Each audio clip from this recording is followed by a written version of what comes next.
നമ്മൾ ഇന്ന് വന്നിട്ടുള്ള ടോപ്പിക് എല്ലാവർക്കും ഫെമിലിയർ ആണ് അല്ലെ? രണ്ട് പ്രധാനപ്പെട്ട എക്സാംസ്, കേരള അഡ്മിനിസ്ട്രേറ്റീവ് സർവീസും സെക്രട്ടേറിയറ്റ് അസിസ്റ്റന്റും. അതിന്റെ ഇന്റർവ്യൂസ് നടക്കാൻ പോവാണ്. ഇന്റർവ്യൂവിന്റെ പ്രിൻസിപ്പിൾസ്, സ്ട്രാറ്റജി, ടെക്നിക്സ് എല്ലാം ഈ രണ്ട് പരീക്ഷകൾക്കും ഓൾമോസ്റ്റ് 90% സെയിം ആണ്. ഒരു 10% മാത്രമേ ഡിഫറൻസ് ഉള്ളൂ. ആ ഡിഫറൻസ് നമ്മൾ മറ്റൊരു വീഡിയോയിൽ നിങ്ങൾക്ക് പറഞ്ഞു തരുന്നതാണ്. തൽക്കാലം നിങ്ങൾ ഏത് PSC ഇന്റർവ്യൂ അറ്റൻഡ് ചെയ്യുകയാണെങ്കിലും, കേരള അഡ്മിനിസ്ട്രേറ്റീവ് സർവീസ് മുതലുള്ള ഏത് PSC ഇന്റർവ്യൂ അറ്റൻഡ് ചെയ്യുകയാണെങ്കിലും ആ ഇന്റർവ്യൂ നിങ്ങൾക്ക് മാക്സിമം മാർക്ക് സ്കോർ ചെയ്യാൻ പറ്റുന്ന ടെക്നിക്സ്, ടിപ്സ്, സ്ട്രാറ്റജി, അല്ലെങ്കിൽ എങ്ങനെയാണ് സ്ട്രെസ് മാനേജ് ചെയ്യേണ്ടത്, അറിയാത്തൊരു ചോദ്യം വന്നാൽ എങ്ങനെ അറ്റൻഡ് ചെയ്യണം, ബയോഡേറ്റ എങ്ങനെ ഫില്ല് ചെയ്യണം, ഇതുപോലുള്ള എല്ലാ കാര്യങ്ങളും ഇന്നത്തെ ഈ ഒരു ക്ലാസ്സിൽ ഒരു ക്രാഷ് കോഴ്സ് പോലെ നിങ്ങൾക്ക് പറഞ്ഞു തരാൻ പോവുകയാണ്. ഓക്കെ, സോ ക്ലാസ് സ്റ്റാർട്ട് ചെയ്യുന്നതിന് മുമ്പ് എൻ്റെ ഒരു പ്രാർത്ഥന എന്ന് പറയുന്നത് ഭാവിയിൽ നിങ്ങളെയൊക്കെ സല്യൂട്ട് ചെയ്യാൻ സാധിക്കട്ടെ. ഈ ബാച്ചിൽ നിന്ന് ധാരാളം ആൾക്കാർ കേരള അഡ്മിനിസ്ട്രേറ്റീവ് സർവീസിലും സെക്രട്ടേറിയറ്റ് അസിസ്റ്റന്റിലേക്കൊക്കെ എത്തണം. പ്രൊമോഷൻ കിട്ടിയങ്ങ് പോകുമ്പോഴത്തേക്കും ഭാവിയിൽ നിങ്ങളെ കാണുമ്പോൾ സല്യൂട്ട് ചെയ്യാൻ പറ്റട്ടെ എന്നുള്ള പ്രാർത്ഥനയിൽ ക്ലാസ്സിലേക്ക് കടക്കുകയാണ്. അപ്പോൾ നേരെ നമ്മുടെ ടോപ്പിക്കിലേക്ക് പോവാണ് കേട്ടോ. ഈ രണ്ട് എക്സാം വളരെ പവർഫുൾ ആയിട്ടുള്ള രണ്ട് പോസ്റ്റുകളുള്ള എക്സാം ആണ്. അപ്പോൾ ഇന്റർവ്യൂവർ അല്ലെങ്കിൽ നിങ്ങളെ ഇന്റർവ്യൂ ചെയ്യുന്ന പാനൽ നിങ്ങൾ നിന്ന് എക്സ്പെക്ട് ചെയ്യുന്ന കുറച്ച് ക്വാളിറ്റീസ് ഉണ്ട്. യെസ്, എല്ലാവർക്കും താങ്ക് യു. ആ ഒരു ക്വാളിറ്റീസ് നമുക്ക് മാക്സിമം പ്രൊജക്ട് ചെയ്യാൻ പറ്റിയാൽ നമുക്ക് മാർക്ക് വീഴും. ഏറ്റവും എളുപ്പത്തിൽ മാർക്ക് കിട്ടുന്ന സ്റ്റേജാണ് ഇന്റർവ്യൂ. ഇതൊക്കെ പറയുന്നത് എന്തുകൊണ്ടാന്ന് വെച്ച് കഴിഞ്ഞാൽ കഴിഞ്ഞ ഒരു 3 വർഷമായിട്ട് ഞങ്ങൾ ഇന്റർവ്യൂ പ്രോഗ്രാംസ് റൺ ചെയ്യുന്നുണ്ട്. Excise inspector, sub inspector, LSTD secretary. അപ്പൊ ഞങ്ങളുടെ ഹിറ്റ് റേറ്റ് വളരെ ഹൈ ആണ്. ഇന്റർവ്യൂവിൽ മാക്സിമം കുട്ടികൾക്ക് മാക്സിമം മാർക്ക് നേടാൻ ഞങ്ങളുടെ ബാച്ചിന് സാധിച്ചിട്ടുണ്ട്. ഞങ്ങൾ പ്രിഡിക്ട് ചെയ്യുന്ന ക്വസ്റ്റ്യൻസ്, കാര്യം ക്വസ്റ്റ്യൻ പ്രിഡിക്ഷൻ അത്ര വലിയ ടാസ്ക് അല്ല when it comes to interview. നമുക്ക് കുറെയൊക്കെ പ്രിഡിക്ട് ചെയ്യാൻ പറ്റും. ക്വസ്റ്റ്യൻ പ്രഡിക്ഷൻ ആയിക്കോട്ടെ, സ്ട്രാറ്റജി ആയിക്കോട്ടെ, അത് വളരെ എഫക്റ്റീവ് ആയിട്ട് വർക്ക്ഔട്ട് ആയിട്ടുണ്ട്. ഞങ്ങളുടെ സ്റ്റുഡൻസിന്റെ ടെസ്റ്റിമോണിയൽസ് യൂട്യൂബിലും ടെലിഗ്രാമിലും ഒക്കെ നിങ്ങൾക്ക് നേരിട്ട് കണ്ട് ബോധ്യപ്പെടാം. അപ്പൊ ഈ ഒരു ബാച്ചിന്റെ ഭാഗമാണല്ലോ നിങ്ങൾക്കും ഭാവിയിൽ അത് തിരിച്ചറിയാൻ പറ്റും. അപ്പൊ ആ ഒരു എക്സ്പീരിയൻസിന്റെ പുറത്ത് ഏകദേശം 750 കാൻഡിഡേറ്റ്സിനെ ഇന്റർവ്യൂ ചെയ്തിട്ടുണ്ട് ഒരു ഷോർട്ട് പീരീഡ് ഓഫ് ടൈമിൽ. ആ ഒരു എക്സ്പീരിയൻസിന്റെ പുറത്താണ് ഇതെല്ലാം പറയുന്നത്. അപ്പൊ ഇതെല്ലാം നിങ്ങൾ അതിന്റെ ഡ്യൂ സീരിയസ്നെസ്സിൽ എടുക്കാം. Interview is A game of expression. നിങ്ങൾ നിങ്ങളുടെ ഒരു പേഴ്സണാലിറ്റി എത്രത്തോളം എഫക്റ്റീവായിട്ട് എക്സ്പ്രസ് ചെയ്യാൻ ശ്രമിക്കുന്നോ അത്രയും നന്നായിട്ട് മാർക്ക് വീഴും. അത് മാത്രം അറിഞ്ഞിരുന്നാൽ മതി. അപ്പൊ അതിന്റെ മറ്റ് ഡയമെൻഷൻസിലേക്ക് പോകുന്നതിന് മുമ്പ് ഏറ്റവും ബേസിക്സ് സ്റ്റാർട്ട് ചെയ്യാം അല്ലെ? അടിത്തറ ഇട്ടിട്ട് വേണം നമ്മൾ മുകളിലേക്ക് ബിൽഡിംഗ് പണിയാൻ എന്ന് പറയാം. ഏറ്റവും ബേസിക്സ് നമുക്ക് സ്റ്റാർട്ട് ചെയ്യാം. അഗെയിൻ ഈ വീഡിയോ കണ്ടുകൊണ്ടിരിക്കുന്ന ആൾക്കാർ നിങ്ങൾക്ക് AS സെക്രട്ടേറിയറ്റ് അസിസ്റ്റന്റ് ഇന്റർവ്യൂവിന് പ്രിപ്പയർ ചെയ്യുകയാണെങ്കിൽ ഈ ഒരു നമ്പറിലേക്ക് ജസ്റ്റ് ഒരു ടെലിഗ്രാമിൽ മെസ്സേജ് അയച്ചാൽ മാത്രം മതി. നിങ്ങളെ ഞങ്ങളുടെ ബാച്ചിലേക്ക് നിങ്ങൾ ആഡ് ചെയ്യുന്നതാണ്. പ്രീ ഇന്റൻസീവ് ഇന്റർവ്യൂ കോച്ചിങ് നിങ്ങൾക്ക് അവിടെ ലഭിക്കും. Okay, yes. ഒന്നാമത്തെ സംശയം ബയോഡേറ്റ എങ്ങനെ ഫില്ല് ചെയ്യണം എന്നുള്ളതാണല്ലോ. അത് ഞാൻ പറഞ്ഞുതരാം. അതിന് കൂടെ ചില ബേസിക് റൂൾസ്, ഇന്റർവ്യൂവിന് നമ്മൾ പോകുമ്പോൾ ഫോളോ ചെയ്യേണ്ട ചില ഗോൾഡൻ റൂൾസ്, ചില ബേസിക് റൂൾസും പറഞ്ഞുതരാം. ബയോഡേറ്റയാണ് നമ്മുടെ എന്താ പറയാ ജാതകം എന്ന് പറയുന്നത്. ഒരു ബയോഡേറ്റ നോക്കി അറിയാം അയാൾക്ക് എത്ര മാർക്ക് വീഴുമെന്ന്. നന്നായിട്ട് ബയോഡേറ്റ് ചെയ്തിട്ടുള്ള ഒരാളാണെങ്കിൽ ബയോഡേറ്റയിലെ ന്യൂനതകൾ കാണുമ്പോൾ നമുക്കറിയാം ഇവരൊക്കെ മാർക്ക് പോവോ മാർക്ക് വീഴോ അത് കൃത്യമായിട്ട് അറിയാൻ പറ്റും. ഇതാണ് നിങ്ങളുടെ എന്താ പറയാ മാർക്ക് എത്രത്തോളം കിട്ടാൻ സാധ്യതയുണ്ട് എന്നുള്ളതിന്റെ ഹൊറോസ്കോപ്പ്. ഇത് മര്യാദയ്ക്ക് ഇങ്ങനെ ഫില്ല് ചെയ്ത് കഴിഞ്ഞാൽ you are halfway through. If your biodata is good, interview ബോർഡിന്റെ ഫസ്റ്റ് ഇംപ്രഷൻ നിങ്ങളെ കാണുന്നതിനേക്കാൾ മുമ്പ് അവർ കാണുന്നത് നിങ്ങളുടെ ബയോഡേറ്റ ആയിരിക്കും. If your biodata is good, genuine, if it's written in excellent way, നിങ്ങൾക്ക് ഇന്റർവ്യൂ റൂമിലേക്ക് കാലെടുത്ത് വെക്കുന്നതിന് മുമ്പ് തന്നെ 2-3 മാർക്ക് അവിടെ വീഴും. അപ്പൊ ഇത് സ്മാർട്ടായിട്ട് നമ്മൾ ഫില്ല് ചെയ്യണം. ബേസിക്കലി പറഞ്ഞത് നല്ല ഹാൻഡ് റൈറ്റിംഗ് എഴുതുക എന്നുള്ളത് തന്നെയാണ്. ഇപ്പം എനിക്ക് നിങ്ങൾ ബയോഡേറ്റ അയച്ചു തരണം. അതിന്റെ കറക്ഷൻസ് വരുത്തിയിട്ട് ഫ്രഷ് ബയോഡേറ്റ പിന്നെ പ്രിപ്പയർ ചെയ്യും. ഓക്കെ, എനിക്ക് അയച്ചു തരുമ്പോൾ കുഴപ്പമില്ല. നിങ്ങൾ ഇത്തിരി മോശം ഹാൻഡ് റൈറ്റിംഗ് എഴുതിയാലും കുഴപ്പമില്ല. റീറൈറ്റ് ചെയ്യാനുള്ളതാണ്. റഫായിട്ട് എഴുതാൻ എനിക്കറിയാം. പക്ഷെ റിയൽ ഇന്റർവ്യൂവിലേക്ക് പോകുമ്പോൾ നിങ്ങൾ നല്ല വൃത്തിയായിട്ട് തന്നെ ഹാൻഡ് റൈറ്റിംഗിൽ ബയോഡേറ്റ എഴുതണം. ഹാൻഡ് റൈറ്റിംഗ് അത്ര മോശമാണെങ്കിൽ DTP എടുത്താലും മതി, കുഴപ്പമില്ല. ഓക്കെ, നമുക്ക് എങ്ങനെയാണ് ഫില്ല് ചെയ്യാൻ പറ്റുന്നത് നോക്കാം. ബേസിക് ആയിട്ടുള്ള കാര്യങ്ങൾ, നിങ്ങൾ നെയിം ഓഫ് ദ പോസ്റ്റ് കൃത്യമായിട്ട് എഴുതുക. KS ആണെങ്കിൽ സ്ട്രീം 1, 2, 3 കൃത്യമായി ഡിഫറൻഷിയേറ്റ് ചെയ്ത് എഴുതാം. സീരിയൽ നമ്പർ നിങ്ങൾക്ക് അവിടുന്ന് കിട്ടും, അപ്പോൾ അത് ഫില്ല് ചെയ്താൽ മതി. നെയിം ആൻഡ് അഡ്രസ്, ഇതിനകത്തൊക്കെ ഫില്ല് ചെയ്യുന്നതിനകത്ത് എന്താണ് ഇത്ര ബുദ്ധിമുട്ടല്ലേ? ഫില്ല് ചെയ്യാൻ പറ്റും. പക്ഷെ നമുക്ക് ഇന്റർവ്യൂവിൽ ഗെയിം എന്ന് വെച്ച് കഴിഞ്ഞാൽ സ്റ്റാൻഡ് ഔട്ട് ചെയ്യുന്നുള്ളതാണ്. ഒരു ദിവസം ഒരു ഇന്റർവ്യൂ പാനല് 100 കണക്കിന് കാൻഡിഡേറ്റ്സിന് ഇന്റർവ്യൂ, 100 കണക്കിന് ബയോഡേറ്റ കാണും. ആ കൂട്ടത്തിൽ എങ്ങനെ സ്റ്റാൻഡ് ഔട്ട് ചെയ്യാൻ പറ്റുക? എല്ലായിടത്തും നമുക്ക് സ്റ്റാൻഡ് ഔട്ട് ചെയ്യാൻ പറ്റും. ത്രൂ അവർ പേഴ്സണാലിറ്റി, ത്രൂ അവർ വേർഡ്സ് സ്റ്റാൻഡ് ഔട്ട് ചെയ്യാൻ പറ്റും. ഇപ്പൊ നിങ്ങൾ അഡ്രസ്സ് ഫില്ല് ചെയ്യുമ്പോൾ നിങ്ങൾ ബേസിക് ആയിട്ടുള്ള അഡ്രസ്സ് ഫില്ല് ചെയ്യുക. അതിന്റെ കൂടെ ആ ഏരിയയിൽ നിങ്ങൾ കൾച്ചറൽ സിഗ്നിഫിക്കൻസ് ഉള്ള സ്ഥലം ഉണ്ടെങ്കിൽ, ഇപ്പൊ അമ്പലമോ പള്ളിയോ എന്തെങ്കിലും അടുത്തുണ്ടെങ്കിൽ near to that cultural institution നമുക്ക് അങ്ങനെ എഴുതാവുന്നതാണ്. ഇപ്പൊ ഇപ്പൊ എന്റെ വീടിനകത്ത് അമ്പലമുണ്ട്, ഞാൻ നിയർ ടു ദാറ്റ് ടെമ്പിൾ അല്ലെ. If you are from a village, ഒരു ഗ്രാമപ്രദേശം ആണെന്നുണ്ടെങ്കിൽ എന്ത് ചെയ്യും, ആ ഒരു വില്ലേജിന്റെ പേരും കൂടെ എഴുതണം അല്ലെ. XYZ എന്നാണ് നിങ്ങളുടെ സ്ഥലത്തിന്റെ പേരെങ്കിൽ അത് ഗ്രാമമാണ്, XYZ വില്ലേജ് എന്ന് എഴുതണം. അപ്പം ഇറ്റ് ക്രിയേറ്റ്സ് എൻ ഇംപ്രഷൻ, നമ്മൾ അത്രത്തോളം ഒരു വില്ലേജിൽ നിന്ന് വരുന്നു, ഇയാള് ജനങ്ങളെ കണ്ടിട്ടുള്ള ഒരു വ്യക്തിയാണ്, അല്ലെങ്കിൽ സാധാരണക്കാരെ നേരിട്ട് കണ്ടിട്ടുള്ള വ്യക്തിയാണെന്നൊരു ഇംപ്രഷൻ ഇന്റർവ്യൂ ബോർഡ് നമുക്ക് ക്രിയേറ്റ് ചെയ്യാൻ സാധിക്കും. നിങ്ങൾ തിരുവനന്തപുരം സിറ്റിയുടെ, കൊച്ചി സിറ്റിയുടെ നടുക്ക് ജീവിക്കുന്ന ഒരാളാണെങ്കിൽ ഇതൊന്നും ബാധകമല്ല. അത് നിങ്ങൾക്ക് സ്റ്റാൻഡ് ഔട്ട് ചെയ്യാൻ മറ്റ് പല മാർഗ്ഗങ്ങളുണ്ട്. പക്ഷെ നിങ്ങൾ റൂറൽ ഏരിയ ആണെന്നുണ്ടെങ്കിൽ വില്ലേജ് എന്നുള്ള കാര്യം മസ്റ്റായിട്ട് എഴുതുക. കൾച്ചറൽ സിഗ്നിഫിക്കൻസ് ഉള്ള എന്തെങ്കിലും കാര്യങ്ങൾ നിങ്ങൾ അമ്പലം, പള്ളി, അല്ലെങ്കിൽ ചിലപ്പോൾ ഒരു സ്മാരകമായിരിക്കാം, മറ്റേ നിങ്ങൾ എന്തെങ്കിലും നിയർ ടു ദാറ്റ് എന്ന് പറഞ്ഞാൽ എഴുതിയിരുന്നാൽ മതി. അപ്പൊ നമുക്ക് അവിടുത്തെ ചോദ്യങ്ങൾ വരാൻ സാധ്യതയുണ്ട്. അപ്പൊ നമ്മുടെ ബയോഡേറ്റ എന്ന് വെച്ച് കഴിഞ്ഞാൽ ക്വസ്റ്റ്യൻസ് പ്ലാൻ ചെയ്യാൻ പറ്റണം. ഇന്ന സെക്ഷൻ വായിക്കുമ്പോൾ യുണീക്ക് ആയിട്ടുള്ള സംഭവം ഞാൻ എഴുതിയിട്ടുണ്ട്. അപ്പൊ അവിടുന്ന് ഇന്റർവ്യൂവർ ചോദ്യങ്ങൾ ചോദിക്കണം എന്നുള്ള ഇന്റൻഷൻ തന്നെ ചോദ്യങ്ങൾ എഴുതാം. അപ്പൊ നമുക്ക് ക്വസ്റ്റ്യൻസ് പ്രെഡിക്റ്റ് ചെയ്യാൻ പറ്റും. അതാണ് ഞാൻ പറയുന്നത്, നിങ്ങൾ ബയോഡേറ്റ കൃത്യമായിട്ട് എഴുതിയിട്ട് എനിക്ക് അയച്ചു തരിക. അതിനകത്ത് വേണ്ടുന്ന ബേസിക് കറക്ഷൻസ് നമുക്ക് വരുത്തിയതിനു ശേഷം മാത്രമായിരിക്കും മോക്ക് ഇന്റർവ്യൂലേക്ക് പോകാൻ പറ്റുക. അപ്പം ഇവിടെ എന്താണ് നിങ്ങൾക്ക് യുണീക്കായിട്ട് ചെയ്യാൻ പറ്റുക എന്നുള്ളത് നിങ്ങൾക്ക് മാത്രമേ അറിയുള്ളൂ. നിങ്ങളുടെ ഏരിയയും പരിസരമൊക്കെ ഒന്ന് നിരീക്ഷിക്കുക. ഇപ്പം ഒരു സാങ്ച്വറി, ഒരു വൈൽഡ് ലൈഫ് സാങ്ച്വറി ഉണ്ട്, അല്ലെങ്കിൽ ഒരു 4-5 കിലോമീറ്റർ ചുറ്റളവിലായാലും മതി, അല്ലെങ്കിൽ ഒരു പ്രകൃതി രമണീയമായിട്ടുള്ള മറ്റൊരു സ്പോട്ട് ഉണ്ട്, അങ്ങനെയൊക്കെ നിങ്ങൾക്ക് അത് അവിടെ എഴുതാവുന്നതാണ്, നോ പ്രോബ്ലം. ഓക്കെ. പിന്നെ ഇങ്ങോട്ടേക്ക് വരുമ്പോൾ ഇതൊക്കെ ക്ലീഷ ഏരിയാസ് ആണ്. നിങ്ങളുടെ എഡ്യൂക്കേഷൻ ക്വാളിഫിക്കേഷൻ എഴുതുക. സ്റ്റാർട്ടിങ് ഫ്രം മെട്രിക്കുലേഷൻ, 10ാം ക്ലാസ് മുതൽ താഴോട്ടുള്ളതും എഴുതിക്കണം. ഇപ്പൊ ചില ആൾക്കാർക്ക് പോസ്റ്റ് ഗ്രാജുവേഷൻ, MPhil, PhD കാണും, ചിലപ്പോൾ ഇത്രയും കോളം തികയാതെ വരും. അപ്പൊ നിങ്ങൾക്ക് എന്ത് ചെയ്യാം, DTP എടുത്താൽ മതി, താഴോട്ട് അഡീഷണൽ കോളം നിങ്ങൾ എഴുതിയ കുഴപ്പമില്ല. ആ ഒരു ക്രിയേറ്റീവ് സ്വാതന്ത്ര്യം നിങ്ങൾക്ക് എടുക്കാം. നിങ്ങളുടെ കഷ്ടപ്പെട്ട് പഠിച്ചതൊക്കെ ഇവിടെ എഴുതി വെച്ചോണം, ഒരു കാര്യമൊന്നുമില്ല. കഷ്ടപ്പെട്ട് എത്രത്തോളം പഠിച്ചോ അതെല്ലാം ഇവിടെ എഴുതി വെച്ചോണം, എന്തൊക്കെ പഠിച്ചോ അതെല്ലാം എഴുതിക്കണം. അപ്പോൾ ക്രമ നമ്പർ ഇവിടെ തികയാതെ വരികയാണെങ്കിൽ DTP എടുത്ത് 2 കോളം എക്സ്ട്രാ ആഡ് ചെയ്ത് അവിടെ എഴുതാവുന്നേ ഉള്ളൂ. ഇതിനകത്ത് പിന്നെ വരയ്ക്കാൻ നിൽക്കില്ല, അതൊരു ഒരു ഒരു ഒരു എസ്തെറ്റിക്സിനെ ബാധിക്കും. ബയോഡേറ്റയുടെ കാണുമ്പോൾ ഒരു സുഖം തോന്നില്ല. DTP എടുത്താൽ മതിയാവും. ഇവിടെ പല ആൾക്കാരുടെ സംശയം ഇവിടെ എന്ത് എഴുതുന്നുള്ളതാണ്. ഇപ്പൊ ഞങ്ങളൊക്കെ ഗ്രേഡിംഗ് സിസ്റ്റത്തിൽ പഠിച്ചു വന്ന ആൾക്കാരാണ്. ഞങ്ങൾക്ക് ക്ലാസ് ഡിസ്റ്റിങ്ഷൻ, അവാർഡ്സ് മെഡൽസ് എന്ന് പറഞ്ഞാൽ കിട്ടിയിട്ടില്ല, എന്നാലും ക്ലാസ് ഡിസ്റ്റിങ്ഷൻ എന്ന് പറയാനില്ല. ഗ്രേഡിംഗ് സിസ്റ്റം ആണല്ലോ. അപ്പൊ നിങ്ങൾ ഗ്രേഡിംഗ് സിസ്റ്റം ആണെന്നുണ്ടെങ്കിൽ അത് എഴുതിയാൽ മതി. എത്ര A+, എത്ര A, എത്ര B+, എത്ര C, അതൊക്കെ കൃത്യമായിട്ട് എഴുതി പോയാൽ ഇത് വേക്കന്റ് ആക്കിയിട്ടില്ല, അത്രേ പറയുള്ളൂ. നിങ്ങൾക്ക് CGPA ആയിരുന്നുണ്ടെങ്കിൽ പെർസെന്റേജ് എഴുതിയാൽ അതിനെ പെർസെന്റേജിൽ കൺവേർട്ട് ചെയ്യാൻ പറ്റുമല്ലോ. പെർസെന്റേജിൽ കൺവേർട്ട് ചെയ്ത് എഴുതുക, അല്ലെങ്കിൽ CGPA ഇത്രയാന്ന് പറഞ്ഞ് എഴുതുക, നോ പ്രോബ്ലം. ഒരു സ്പേസും വേക്കന്റ് ആയി ഇടരുത്. ഇനി ആർ യു കറന്റ്ലി എംപ്ലോയിഡ്, നിങ്ങൾ നിലവിൽ എവിടെയെങ്കിലും എംപ്ലോയിഡ് ആണെങ്കിൽ എഴുതാം. ഞാൻ ഇത്രയും ഡീറ്റെയിൽഡ് പറയുന്നതിന്റെ റീസൺ എന്താണെന്ന് വെച്ച് കഴിഞ്ഞാൽ നമുക്ക് 2 ടൈപ്പ് ചോദ്യങ്ങൾ ഇന്റർവ്യൂവിന് വരത്തുള്ളൂ. ഒന്ന് ബയോഡേറ്റ ബേസ്ഡ് ക്വസ്റ്റ്യൻസ്, ഒന്നും ബയോഡേറ്റ ബേസ്ഡ് അല്ലാത്ത ക്വസ്റ്റ്യൻസ്. അതായത് ബയോഡേറ്റ ബേസ്ഡ് ക്വസ്റ്റ്യൻസ് പിന്നെ നമുക്ക് പ്രിഡിക്ട് ചെയ്യാൻ പറ്റും, അതുകൊണ്ട് നമുക്ക് ഏറ്റവും മാർക്ക് വീഴുന്ന ഇവിടുന്നാണ്. ബയോഡേറ്റ അല്ലാത്ത ക്വസ്റ്റ്യൻസ് എന്ന് പറയുമ്പോഴത്തേക്ക് സൂര്യന് താഴെയുള്ളതും മുകളിലുള്ളതൊക്കെ എന്തും ചോദിക്കാം, അതിന്റെ സ്കോപ്പ് അൺലിമിറ്റഡ് ആണ്. അപ്പൊ അവിടെ നമുക്ക് മാർക്ക് ഫിക്സ് ചെയ്യാനുള്ള സാധ്യത റിലേറ്റീവ്ലി കുറവാണ് when it comparing to this type of questions. So biodata നമുക്ക് മാക്സിമം ചോദ്യങ്ങൾ നേടിയെടുക്കുക, വാങ്ങിച്ചെടുക്കുക എന്നുള്ളതായിരിക്കും ഓരോ KAS, സെക്രട്ടേറിയറ്റ് അസിസ്റ്റന്റ് ആസ്പിറന്റിന്റെ ഉദ്ദേശം. ബയോഡേറ്റ ഫില്ല് ചെയ്യാൻ പോകുമ്പോൾ നിങ്ങൾ ഈ കാര്യം മനസ്സിലുണ്ടാവണം. അപ്പൊ ആരും കറന്റ്ലി എംപ്ലോയിഡ് എന്നുള്ളത് നിങ്ങൾക്ക് അത് എഴുതാം. എംപ്ലോയിഡ് ആണെങ്കിൽ എംപ്ലോയിഡ് എഴുതാം, എംപ്ലോയിഡ് അല്ലെങ്കിൽ എംപ്ലോയിഡ് അല്ലെന്ന് എഴുതാം. Okay. Previous job experiences if any. ഇത് എത്ര ചെറുതാണെങ്കിൽ പോലും ചിലപ്പോൾ നിങ്ങൾ ഒരു ട്യൂഷൻ സെന്ററിൽ പഠിപ്പിക്കുന്നുണ്ടായിരിക്കാം, അല്ലെങ്കിൽ മറ്റെന്തെങ്കിലും ഇത്ര ചെറിയ ജോലി ആണെങ്കിൽ പോലും നിങ്ങൾക്ക് എന്ത് ചെയ്യാൻ പറ്റും, അവിടെ എഴുതാവുന്നതാണ്. വളരെ പ്രൈഡായിട്ട് നിങ്ങൾക്ക് അത് അവിടെ എഴുതാവുന്നതാണ്. ഓക്കെ. പിന്നെ ഇതെന്താ, നിങ്ങൾ are you currently include in any rank list. പ്രത്യേകിച്ച് അതിനകത്ത് യുണീക്ക് ആയിട്ടൊന്നും ചെയ്യാനില്ല. PSC എന്ന റാങ്ക് ലിസ്റ്റ് നിങ്ങൾ ഉണ്ടെന്നുണ്ടെങ്കിൽ അത് എഴുതുമ്പോൾ ക്ലാരിറ്റി വരണം. കാറ്റഗറി നമ്പർ മാത്രം എഴുതിയിട്ട് കാര്യമില്ല, ഏത് പരീക്ഷ എന്ന് വായിച്ച് നോക്കുന്ന ആൾക്ക് മനസ്സിലാവണം. ഓക്കെ. പിന്നെ ഇവിടെയൊക്കെ father, mother, spouse, sister, brother, ഇവരുടെയൊക്കെ തൊഴിലാണ് ചോദിച്ചിട്ടുള്ളത്. ഇത് എന്തിനാണ് അവർ ചോദിക്കുന്നത്? നിങ്ങളെ വിലയിരുത്താൻ വേണ്ടിയിട്ടാണോ? അല്ലെങ്കിൽ നിങ്ങൾ സോഷ്യലി ഒരു ബാക്ക്വേർഡ് കമ്മ്യൂണിറ്റിയിൽ നിന്ന് വരുന്ന ഒരാളാണെങ്കിൽ നിങ്ങൾക്ക് ഈ ഒരു കോളം ഫില്ല് ചെയ്ത് കഴിഞ്ഞാൽ അത് നിങ്ങളുടെ മാർക്കിനെ നെഗറ്റീവായിട്ട് ബാധിക്കുമോ? ഇത്തരത്തിലുള്ള ഡൗട്ട്സ് പല സ്ഥലത്തു നിന്ന് വരുന്നുണ്ട്. ഒരിക്കലും ബാധിക്കില്ല. സി, ഇന്റർവ്യൂ ബോർഡ്, ഇപ്പം ഞാൻ പറഞ്ഞു കുറെ കാൻഡിഡേറ്റ്സ് ഇന്റർവ്യൂ എക്സ്പീരിയൻസ് എന്ന് പറയുന്നതാണ്. ഇന്റർവ്യൂ ബോർഡ് കാൻഡിഡേറ്റ്സിനെ വിലയിരുത്തുന്ന രീതി ഡിഫറെന്റ് ആണ്. ഇപ്പൊ നിങ്ങളൊരു സോഷ്യലി എലൈറ്റ് ബാക്ക്ഗ്രൗണ്ടിൽ നിന്ന് വരുന്നു, അല്ലെങ്കിൽ അത്യാവശ്യം ഭയങ്കര ആയിട്ടുള്ള ഒരു ഫാമിലി ബാക്ക്ഗ്രൗണ്ട്, ഫാമിലി നമുക്ക് മനസ്സിലാവുമല്ലോ വരുന്നു.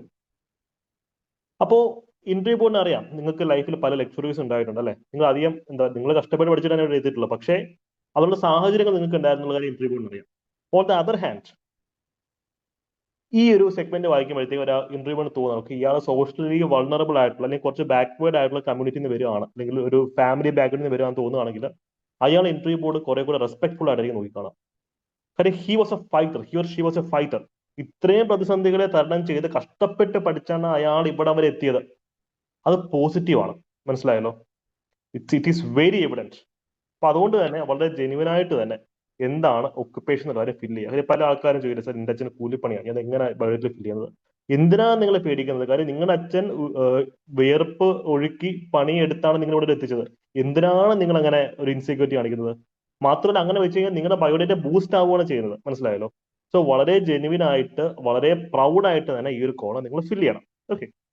പല ആൾക്കാരൊക്കെ സിസ്റ്റർ സ്റ്റഡിങ് ഫോർ PSC ആയിരിക്കും, ബ്രദർ സ്റ്റഡിങ് ഫോർ PSC ആയിരിക്കാം. അത് വളരെ പ്രോപ്പർ ആയിട്ട് ഫില്ല് ചെയ്യാം. Okay, no problem that contact. മറ്റൊരാളുടെ സംശയം എന്ന് വെച്ചാൽ ഈ ഒരു കോളമാണ്, are you convicted by a court of law? Give details. ഇതിന്റെ ഒരു എക്സ്പീരിയൻസ് ഞാൻ പറയാം. ഇപ്പം ജിബിൻ ഒരു പ്രസക്തമായിട്ട് ചോദ്യം ചോദിച്ചു, ഇത് ഇംഗ്ലീഷിലാണോ മലയാളത്തിലാണോ ഫില്ല് ചെയ്യേണ്ടത്? ഞാനത് പറയാൻ വിട്ടുപോയി. Thank you for reminding. ഇംഗ്ലീഷിൽ ഫില്ല് ചെയ്യുക. കാര്യം ഒന്നാമത്തെ ഒരു കോളത്തിൽ ഇത്ര സ്പേസേ ഉള്ളൂ. ഈ സ്പേസിൽ നിങ്ങൾക്ക് മലയാളത്തിൽ എഴുതി പിടിപ്പിക്കാൻ പറ്റത്തില്ല. സോ ബയോഡേറ്റ ഇംഗ്ലീഷിൽ തന്നെ ഫില്ല് ചെയ്യണം. ഇന്റർവ്യൂ നിങ്ങൾക്ക് ഇംഗ്ലീഷിലോ മലയാളത്തിലോ ഒക്കെ കൊടുക്കാം, അതിലേക്ക് ഞാൻ വരുന്നുണ്ട്. ഇന്റർവ്യൂ നമുക്ക് ഏത് ഭാഷയിലും കൊടുക്കാൻ കുഴപ്പമില്ല, ബയോഡേറ്റയും ഏത് ഭാഷയിലും എഴുതാൻ കുഴപ്പമില്ല. പക്ഷെ സ്പേസ് ഇല്ലാത്തത് കൊണ്ട് തന്നെ നമുക്ക് ഇംഗ്ലീഷിൽ എഴുതുന്നതായിരിക്കും നല്ലത്. മാത്രമല്ല, ഇന്റർവ്യൂ പാനലിലെ ചിലപ്പോൾ ഒരു മെമ്പറിന് മലയാളം അറിയില്ലെങ്കിലോ, ചിലപ്പോൾ IAS കാരൻ, ഒരു ബീഹാർ കേരള IAS കാരൻ ഉണ്ടായിരിക്കാം, ഇദ്ദേഹത്തിന് ഇന്റർവ്യൂ മലയാളം അറിയില്ലെങ്കിൽ എന്ത് ചെയ്യും, വായിക്കാൻ അറിയില്ലെങ്കിൽ എന്ത് ചെയ്യും? അപ്പൊ ഇംഗ്ലീഷ് എഴുതാണ് ഏറ്റവും നല്ലത്. ഓക്കെ. മലയാളം ഭരണഭാഷയാണ്, മാതൃഭാഷയാണ്. ഉത്തരങ്ങൾ ഏത് ഭാഷയിലും കൊടുക്കാം, പക്ഷേ biodata should be fill in English language. Okay. നമുക്കിനി ഈ ഒരു ടോപ്പിക്കിലേക്ക് വരാം. കഴിഞ്ഞ മുമ്പത്തെ എക്സൈസ് ഇൻസ്പെക്ടർ ഇന്റർവ്യൂ ബാച്ചിൽ ഒരു സ്റ്റുഡന്റ് ഉണ്ടായിരുന്നു. അപ്പൊ അദ്ദേഹം ഈ കോളേജിൽ അത്യാവശ്യം രാഷ്ട്രീയ പ്രവർത്തനം, യൂണിയൻ പ്രവർത്തനം ഒക്കെ നടന്നിട്ട് അന്ന് അടിപൊളിയായിട്ട് പോലീസ് കേസൊക്കെ ഉള്ള ഒരു വ്യക്തിയാണ്. പക്ഷെ പിന്നീട് പുള്ളി അതൊക്കെ വിട്ടു, പഠിത്തത്തിലേക്ക് വന്ന് നല്ല രീതിയിൽ മാർക്കൊക്കെ ഉണ്ടായിരുന്നു. പക്ഷെ അദ്ദേഹത്തിന് ഇപ്പോഴും പോലീസ് കേസ് ഉണ്ട്. മനസ്സിലായല്ലോ? അത് പുള്ളിയെ പെടുത്തിയതാണ്, പുള്ളിയെ കേസിൽ പെടുത്തിയതാണ്. നമ്മൾ ഡിസ്കസ് ചെയ്യുമ്പോൾ ഇത് എങ്ങനെ ഫില്ല് ചെയ്യാൻ പറ്റുക? ഇത് നമ്മൾ എന്തായാലും എഴുതാതിരിക്കാൻ ഒക്കത്തില്ല, ഇത് എഴുതാതിരിക്കാൻ ഒക്കത്തില്ല. അപ്പം നമ്മൾ പറഞ്ഞിട്ട് കാര്യമാണ് സാർ, ആ ഒരു കേസിൽ രണ്ട് സിനാരിയോകൾ, ഒന്നിന് നിങ്ങളെ പെടുത്തിയതായിരിക്കും, അല്ലെങ്കിൽ ചിലപ്പോൾ നിങ്ങൾ ചെയ്തൊരു തെറ്റായിരിക്കാം. രണ്ടാണെങ്കിൽ you should take the ownership. അത് നിങ്ങൾ ഉൾക്കൊള്ളുക, ഇവിടെ എഴുതുക. ഇന്റർവ്യൂ ബോർഡിൽ ചോദ്യം വരികയാണെങ്കിൽ പറഞ്ഞാൽ മതി, ഇപ്പൊ നിങ്ങൾ യഥാർത്ഥത്തിൽ ചെയ്തൊരു തെറ്റാണെങ്കിൽ സാർ അതെന്റെ ഭാഗത്തിന് മിസ്റ്റേക്ക് ആയിരുന്നു, പ്രായത്തിന് ഇമ്മെച്യൂരിറ്റി മൂലവും മറ്റു പല റീസൺസ് മൂലവും അന്ന് പറ്റിപ്പോയതാണ്, ഞാൻ എന്റെ പാഠം പഠിച്ചു കഴിഞ്ഞു, അതുകൊണ്ട് തന്നെയാണ് അതെല്ലാം ഉപേക്ഷിച്ച് ഞാൻ സിസ്റ്റത്തിന്റെ ഭാഗമാകാൻ വേണ്ടി ഗവൺമെന്റ് ടെസ്റ്റുകൾ എഴുതി ഇവിടെ അവർ എത്തി നിൽക്കുന്നതെന്ന് പറയാം. മനസ്സിലായല്ലോ? പണ്ട് നിങ്ങളൊരു എന്താ പറയാ സാമൂഹ്യ വിരുദ്ധനായിരുന്നിരിക്കുക, എന്നാൽ കേസ് ഉണ്ടാക്കി, എന്നാലും കുഴപ്പമില്ല. ഇപ്പൊ നിങ്ങൾ പഠിച്ച് കഷ്ടപ്പെട്ട് ഇവിടെ എത്തിയല്ലോ, അതായത് നിങ്ങൾ ചേഞ്ച് ചെയ്തു. ആ ഒരു കാര്യം ഇന്റർവ്യൂ ബോർഡിനെ ബോധ്യപ്പെടുത്തിയാൽ മതി. സോ നിങ്ങൾക്കെതിരെ എന്ത് കേസ് ഉണ്ടെന്നുണ്ടെങ്കിലും, ചില കേസ് ഉണ്ടെങ്കിൽ പരീക്ഷ എഴുതാൻ ഒക്കത്തില്ല, അതല്ല ഞാൻ പറയുന്നത്. മറ്റേതിന് പെറ്റി കേസ് ഉണ്ടെങ്കിൽ നിങ്ങൾ ടെൻഷൻ അടിക്കണ്ട, അങ്ങ് എഴുതി വെച്ചിരുന്നാൽ മതി. മറ്റേ അദ്ദേഹത്തിന്റെ കേസ് എന്താണെന്ന് വെച്ച് കഴിഞ്ഞാൽ കേസ് ഇപ്പോഴും റണ്ണിങ് ആയിക്കൊണ്ടിരിക്കുക. അപ്പൊ അദ്ദേഹത്തിന് ഞാൻ കൊടുക്കാൻ പറഞ്ഞ ഉത്തരം, പലപ്പോഴും ഉത്തരങ്ങൾ നിങ്ങൾ മനസ്സിലുണ്ട്, അതൊരു അക്ഷരങ്ങളായിട്ട് മാറ്റുക എന്നുള്ളതാണ് നമ്മൾ ചെയ്യുന്നതിന് കാര്യം. അദ്ദേഹം തെറ്റ് ചെയ്തെന്ന് അദ്ദേഹത്തിന് അറിയാം, ഫാമിലിക്കും അറിയാം. അതുകൊണ്ട് അവർ ഇപ്പോഴും കേസ് നടത്തുകയാണ്. സിസ്റ്റത്തിലും ജുഡീഷ്യലിലുള്ള ഉറച്ച വിശ്വാസം ഉള്ളത് കൊണ്ടും എനിക്ക് അനുകൂലമായ ഒരു വിധി കിട്ടുമെന്നുള്ളത് കൊണ്ടും നീതി എന്റെ കൂടെ നിൽക്കുമെന്നുള്ളത് കൊണ്ടും ഞാൻ ഇപ്പോഴും കേസ് നടത്തിക്കൊണ്ടിരിക്കുകയാണ്. നിലവിൽ കേസ് എന്റെ പേരിലുണ്ട്, പക്ഷെ ഞാൻ നിരപരാധിയാണെന്ന് ഉത്തമ വിശ്വാസം ഉള്ളതുകൊണ്ടാണ് ഞാൻ ഇവിടെ എത്തിക്കുന്നത്. അദ്ദേഹത്തിന്റെ മാർക്ക് പ്രത്യേകിച്ച് അവർ കുറയ്ക്കാനൊന്നും പോയില്ല, നല്ല മാർക്ക് അദ്ദേഹത്തിന് ഇട്ടിട്ടുണ്ടായിരുന്നു. സോ ഈ ഒരു സ്ഥലത്ത് നിങ്ങൾക്ക് പണ്ടെങ്ങാനും അടിപൊളി കേസ് അങ്ങനെ എന്തെങ്കിലും ഉണ്ടെന്നുണ്ടെങ്കിൽ ഇവിടെ എഴുതാം. പക്ഷെ അത് എങ്ങനെ ആർട്ടിക്കുലേറ്റ് ചെയ്ത് പറയണമെന്നുള്ളത് നമ്മുടെ ഒരു രീതി പോലെ ഇരിക്കും. പ്ലീസ് കോൺടാക്ട് മീ, നമുക്കത് ഡിസ്കസ് ചെയ്തിട്ട്. ഇതൊരു സെൻസിറ്റീവ് ഏരിയ ആണ്. ഇത്തരത്തിൽ എന്തെങ്കിലും കേസുള്ള ആൾക്കാരുണ്ടെന്നുണ്ടെങ്കിൽ മെന്റേഴ്സിനെ വിളിക്കുമ്പോഴും അല്ലെങ്കിൽ ഞാനോട് കോൺടാക്ട് ചെയ്യുമ്പോഴും ഈ ഒരു കേസ് എക്സ്ക്ലൂസീവ് ആയിട്ട് ഉണ്ടെന്ന് എടുത്ത് പറയണം. കാര്യം നമുക്ക് നല്ല രീതിയിൽ ആർട്ടിക്കുലേറ്റ് ചെയ്ത് ഇന്റർവ്യൂ ബോർഡിനെ വളരെ ജെന്യുവൻ ആയിട്ട് കാര്യങ്ങൾ ധരിപ്പിക്കണം. ഓക്കെ.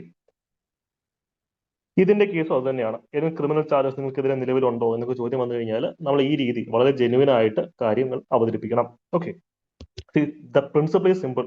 നിങ്ങളൊരു ക്രിമിനൽ ആണെന്നുണ്ടെങ്കിൽ ഒരിക്കലും ഇത്രയും കഷ്ടപ്പെട്ട് കുത്തിയിരുന്ന് പഠിച്ച് സാക്രിഫൈസ് ചെയ്ത് പുസ്തകങ്ങൾ വായിച്ച് ഇവിടെ വരെ എത്തി നിൽക്കത്തില്ല. അത് ഇന്റർവ്യൂ ബോർഡിനും അറിയാം.